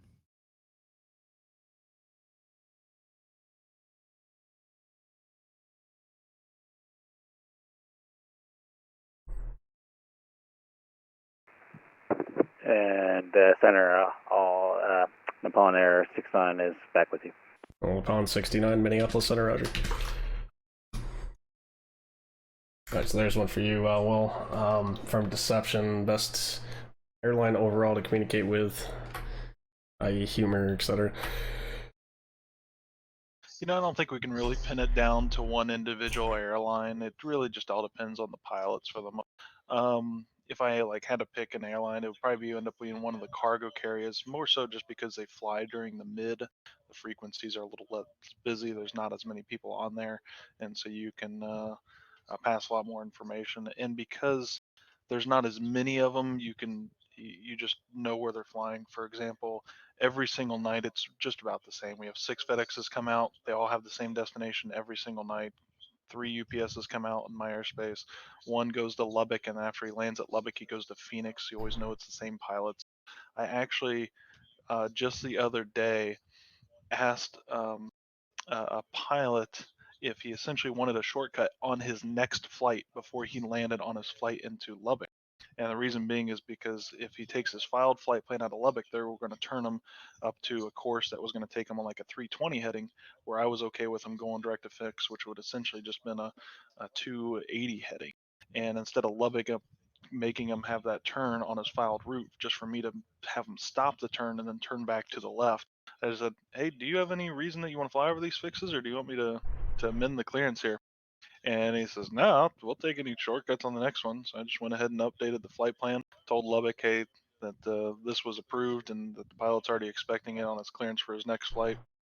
The other ones we see quite a bit that's on a regular schedule is the boutique airlines. They pretty much fly the same thing all the time. And many times, because they're a small operation, have the same pilots that are flying the same routes.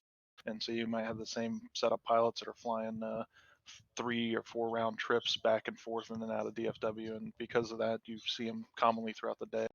And you can get a little camaraderie going just because it's the same person. Hey, real quick, sorry, AJ, I'm gonna step away. Just shoot me a text me. I'm gonna come take it, all right?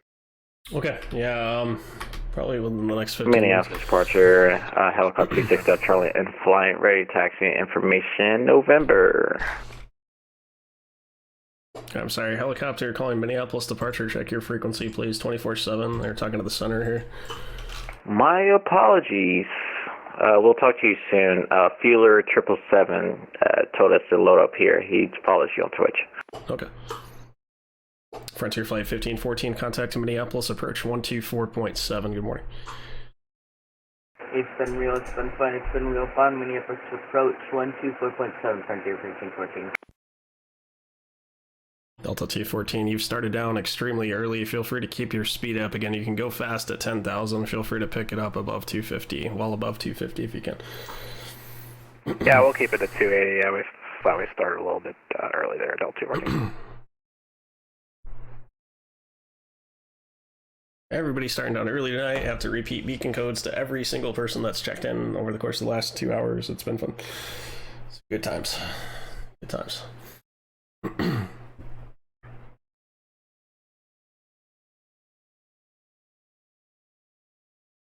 All right.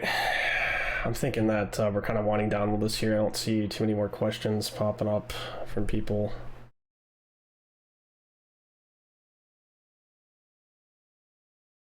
Give it a few more minutes here. I think, well, Derek's gonna just take a quick break, probably top up his drink and take over from me. Figure out who we're gonna throw a host to. I guess let's start thinking about that.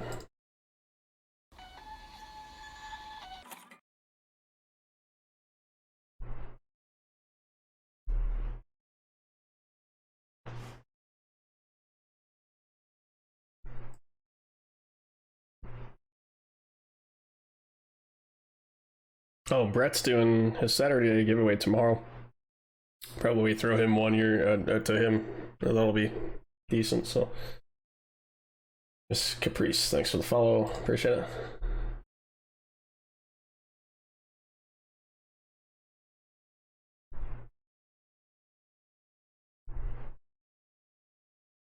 Southwest 518, leaving my airspace. Chicago Center is closed. Frequency change approved. G'day.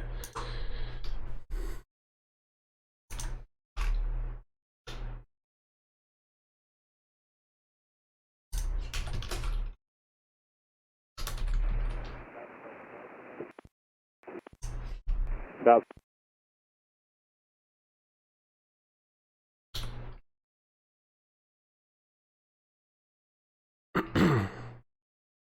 Delta T14, contact to Minneapolis, approach 124.7, taker. Alright, over to approach 124.7, Delta 214, navigate. See ya. Feeler Trip 7, what's up, dude? How's it going, man?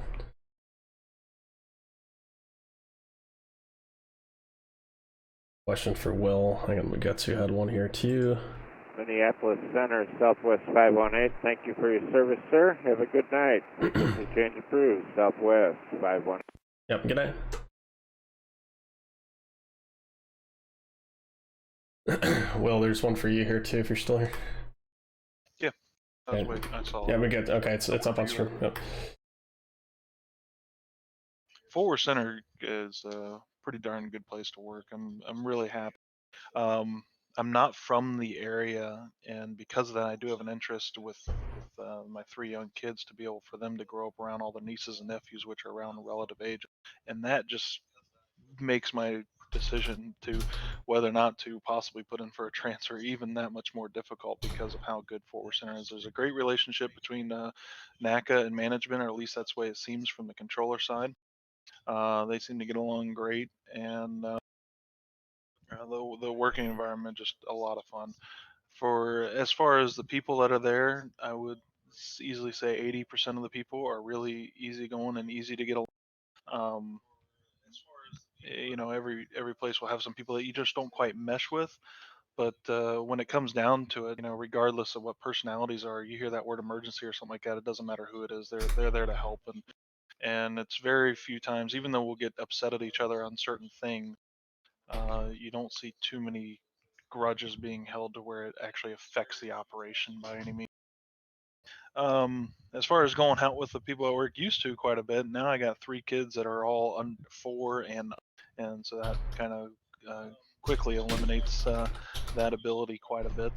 And we're also in a fairly wide open environment with being close to both Fort Worth and Dallas, that our organization as well as a whole is pretty far spread out throughout the entire Metroplex. So I got one buddy that I'm real good friends with, but he lives up in the Frisco area, which when me living in the Fort Worth area, it's literally about an hour away from each other, and we both have about I have a 20-minute drive to work. He has about a 35-minute drive to work, but we're just on complete opposite sides.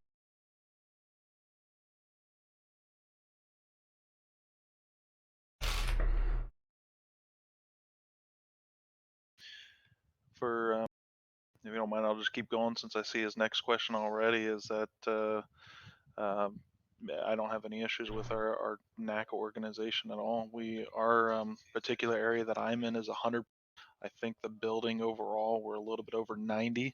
We're one of the higher percentages as far as those that are in the union. We're one of the higher ones, which is pretty difficult to do with some, I think we have like 280, 290 controllers that are around there, and to be able to have that many people, you know, at least either believe in the organization, and depending on how in depth they get, our FAC rep, however, is from an outsider's perspective just seems to be phenomenal. I have great respect for him. A lot of times when I'm sending him messages, I think like this is a very minor issue. You know, if I was in his shoes, I would put this on the back burner. He's got more important things to deal with. Man, he sends me a text message back usually within 2 hours, if that.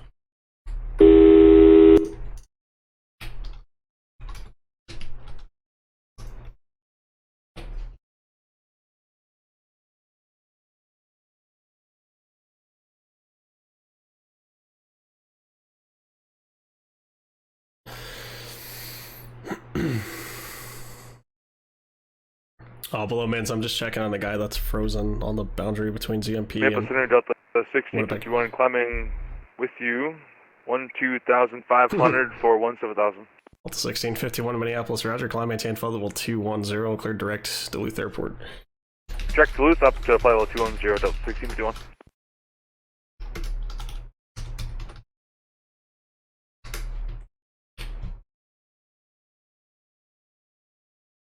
On upon 69's leaving my airspace. Salt Lake Center closed. Frequency change approved. Good morning. Frequency change approved for on upon 69. Thank you.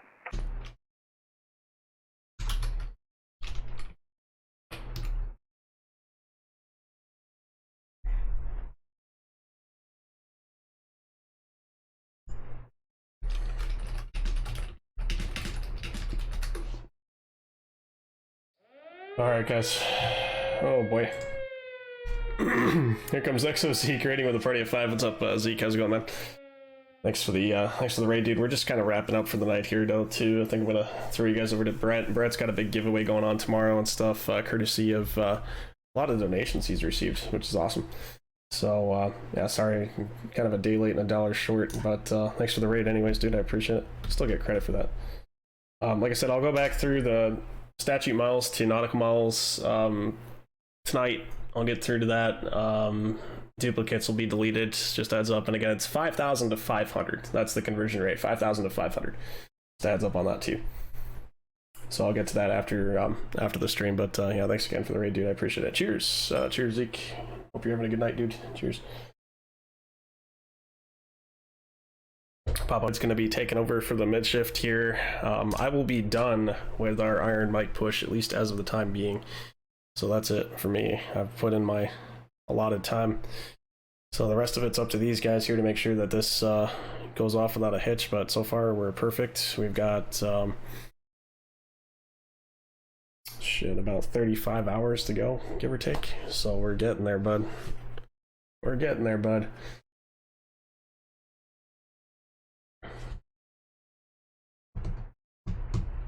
Yep, it is Iron Mike time. That is correct.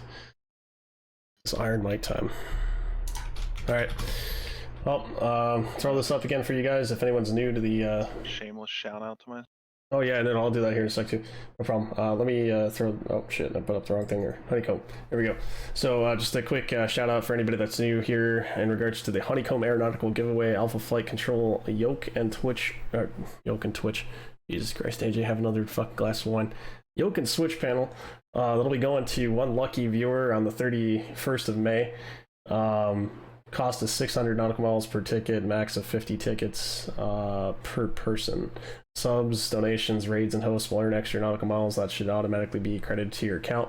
If you guys use the conversion stuff, again, that's not automated. I'll have to go back through and check that after the stream here, so we'll get to that shortly after the stream. And again, there's the entry instructions for you. The more you watch live, the more nautical miles you gain. The more you participate in the stream chat and stuff too, the more nautical miles you'll gain. And once again, I'll contact the winner on the 31st, or after the draw on the 31st, Sunday the 31st. And yeah, let's give a shout out to Will too. This is well worth the time. So make sure you guys check out Cleared Approach on Twitch. Cleared Approach. Let's do a shout out here. Hang on a second. Oh, there you go. Oh, he's okay. He's got it there too, but.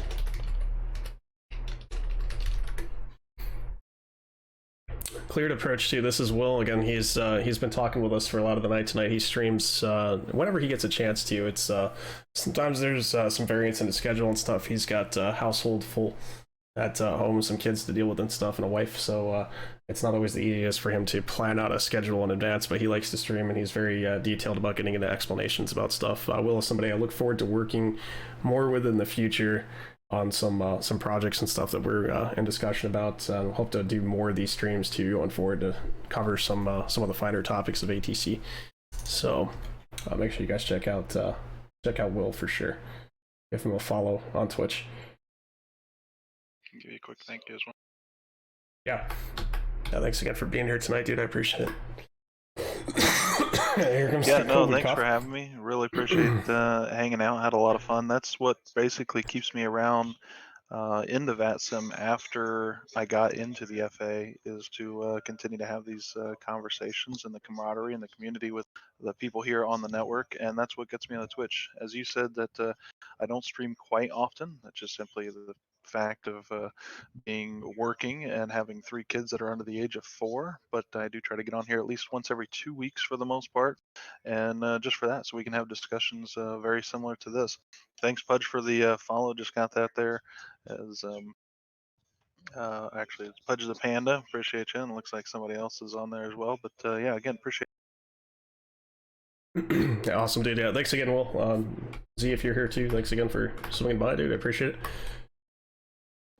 Yeah, thanks for having me. It was fun, and like I said, I hope that if anything, our information provided some insight into kind of what we do, and maybe piqued some interest out of some people that may be interested in aviation. And again, AJ's got a great sense of it, kind of what we do on a daily basis, and I think he's a good representative for VATSIM and for aviation in general. So keep watching his stream, and if you have questions, I'm sure you can get them answered. If not, he'll talk to any one of us, and yeah, hopefully see you guys in the skies.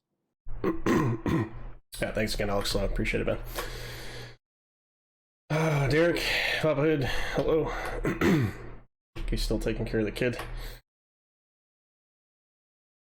Delta 1651, descend at pilot's discretion, maintain a 13,000, Duluth altimeter 3011. Pilot's discretion down to 13,000, Delta 1651. Alright guys, that's all I got for you. That's it. So we'll see you guys tomorrow for the masterclass. Again, that's at 19Z, so 2 p.m. Central, 3 p.m. East. I'll make sure to get that up on YouTube too once it's done if you can't make it tomorrow. Don't fret too much. After 24 hours I can release that stuff onto YouTube, so I'll definitely be sure to get to that as soon as I can. Excuse me. Definitely getting one of them allergy attacks again. So, anyways, I'll get on the Discord here in a little bit. I'm gonna clean up some of the statute mile to nautical mile conversion stuff for you guys tonight. I'll get through to that. And once again, 5,000 to 500 is the conversion, so don't, hopefully that doesn't confuse people too much. Yeah, that's about all I got for you guys tonight. I think that's it. So, thanks again. Been a good stream. Really appreciate you guys being around.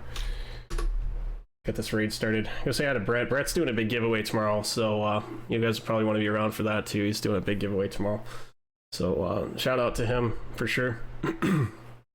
And Derek will take over for the mid shift here. Be on tomorrow for this I-70 event. ZKC, I'll have more information posted about that as soon as I get more information about what's going on there. That's about all I got for you guys. All right, thanks again. Take care, guys. Appreciate the support. Cheers. We'll have one more little cheers, toast to the community. Cheers, guys. Thanks again for your support. Really appreciate it. All right, guys. Peace out. Have a great night. Take care.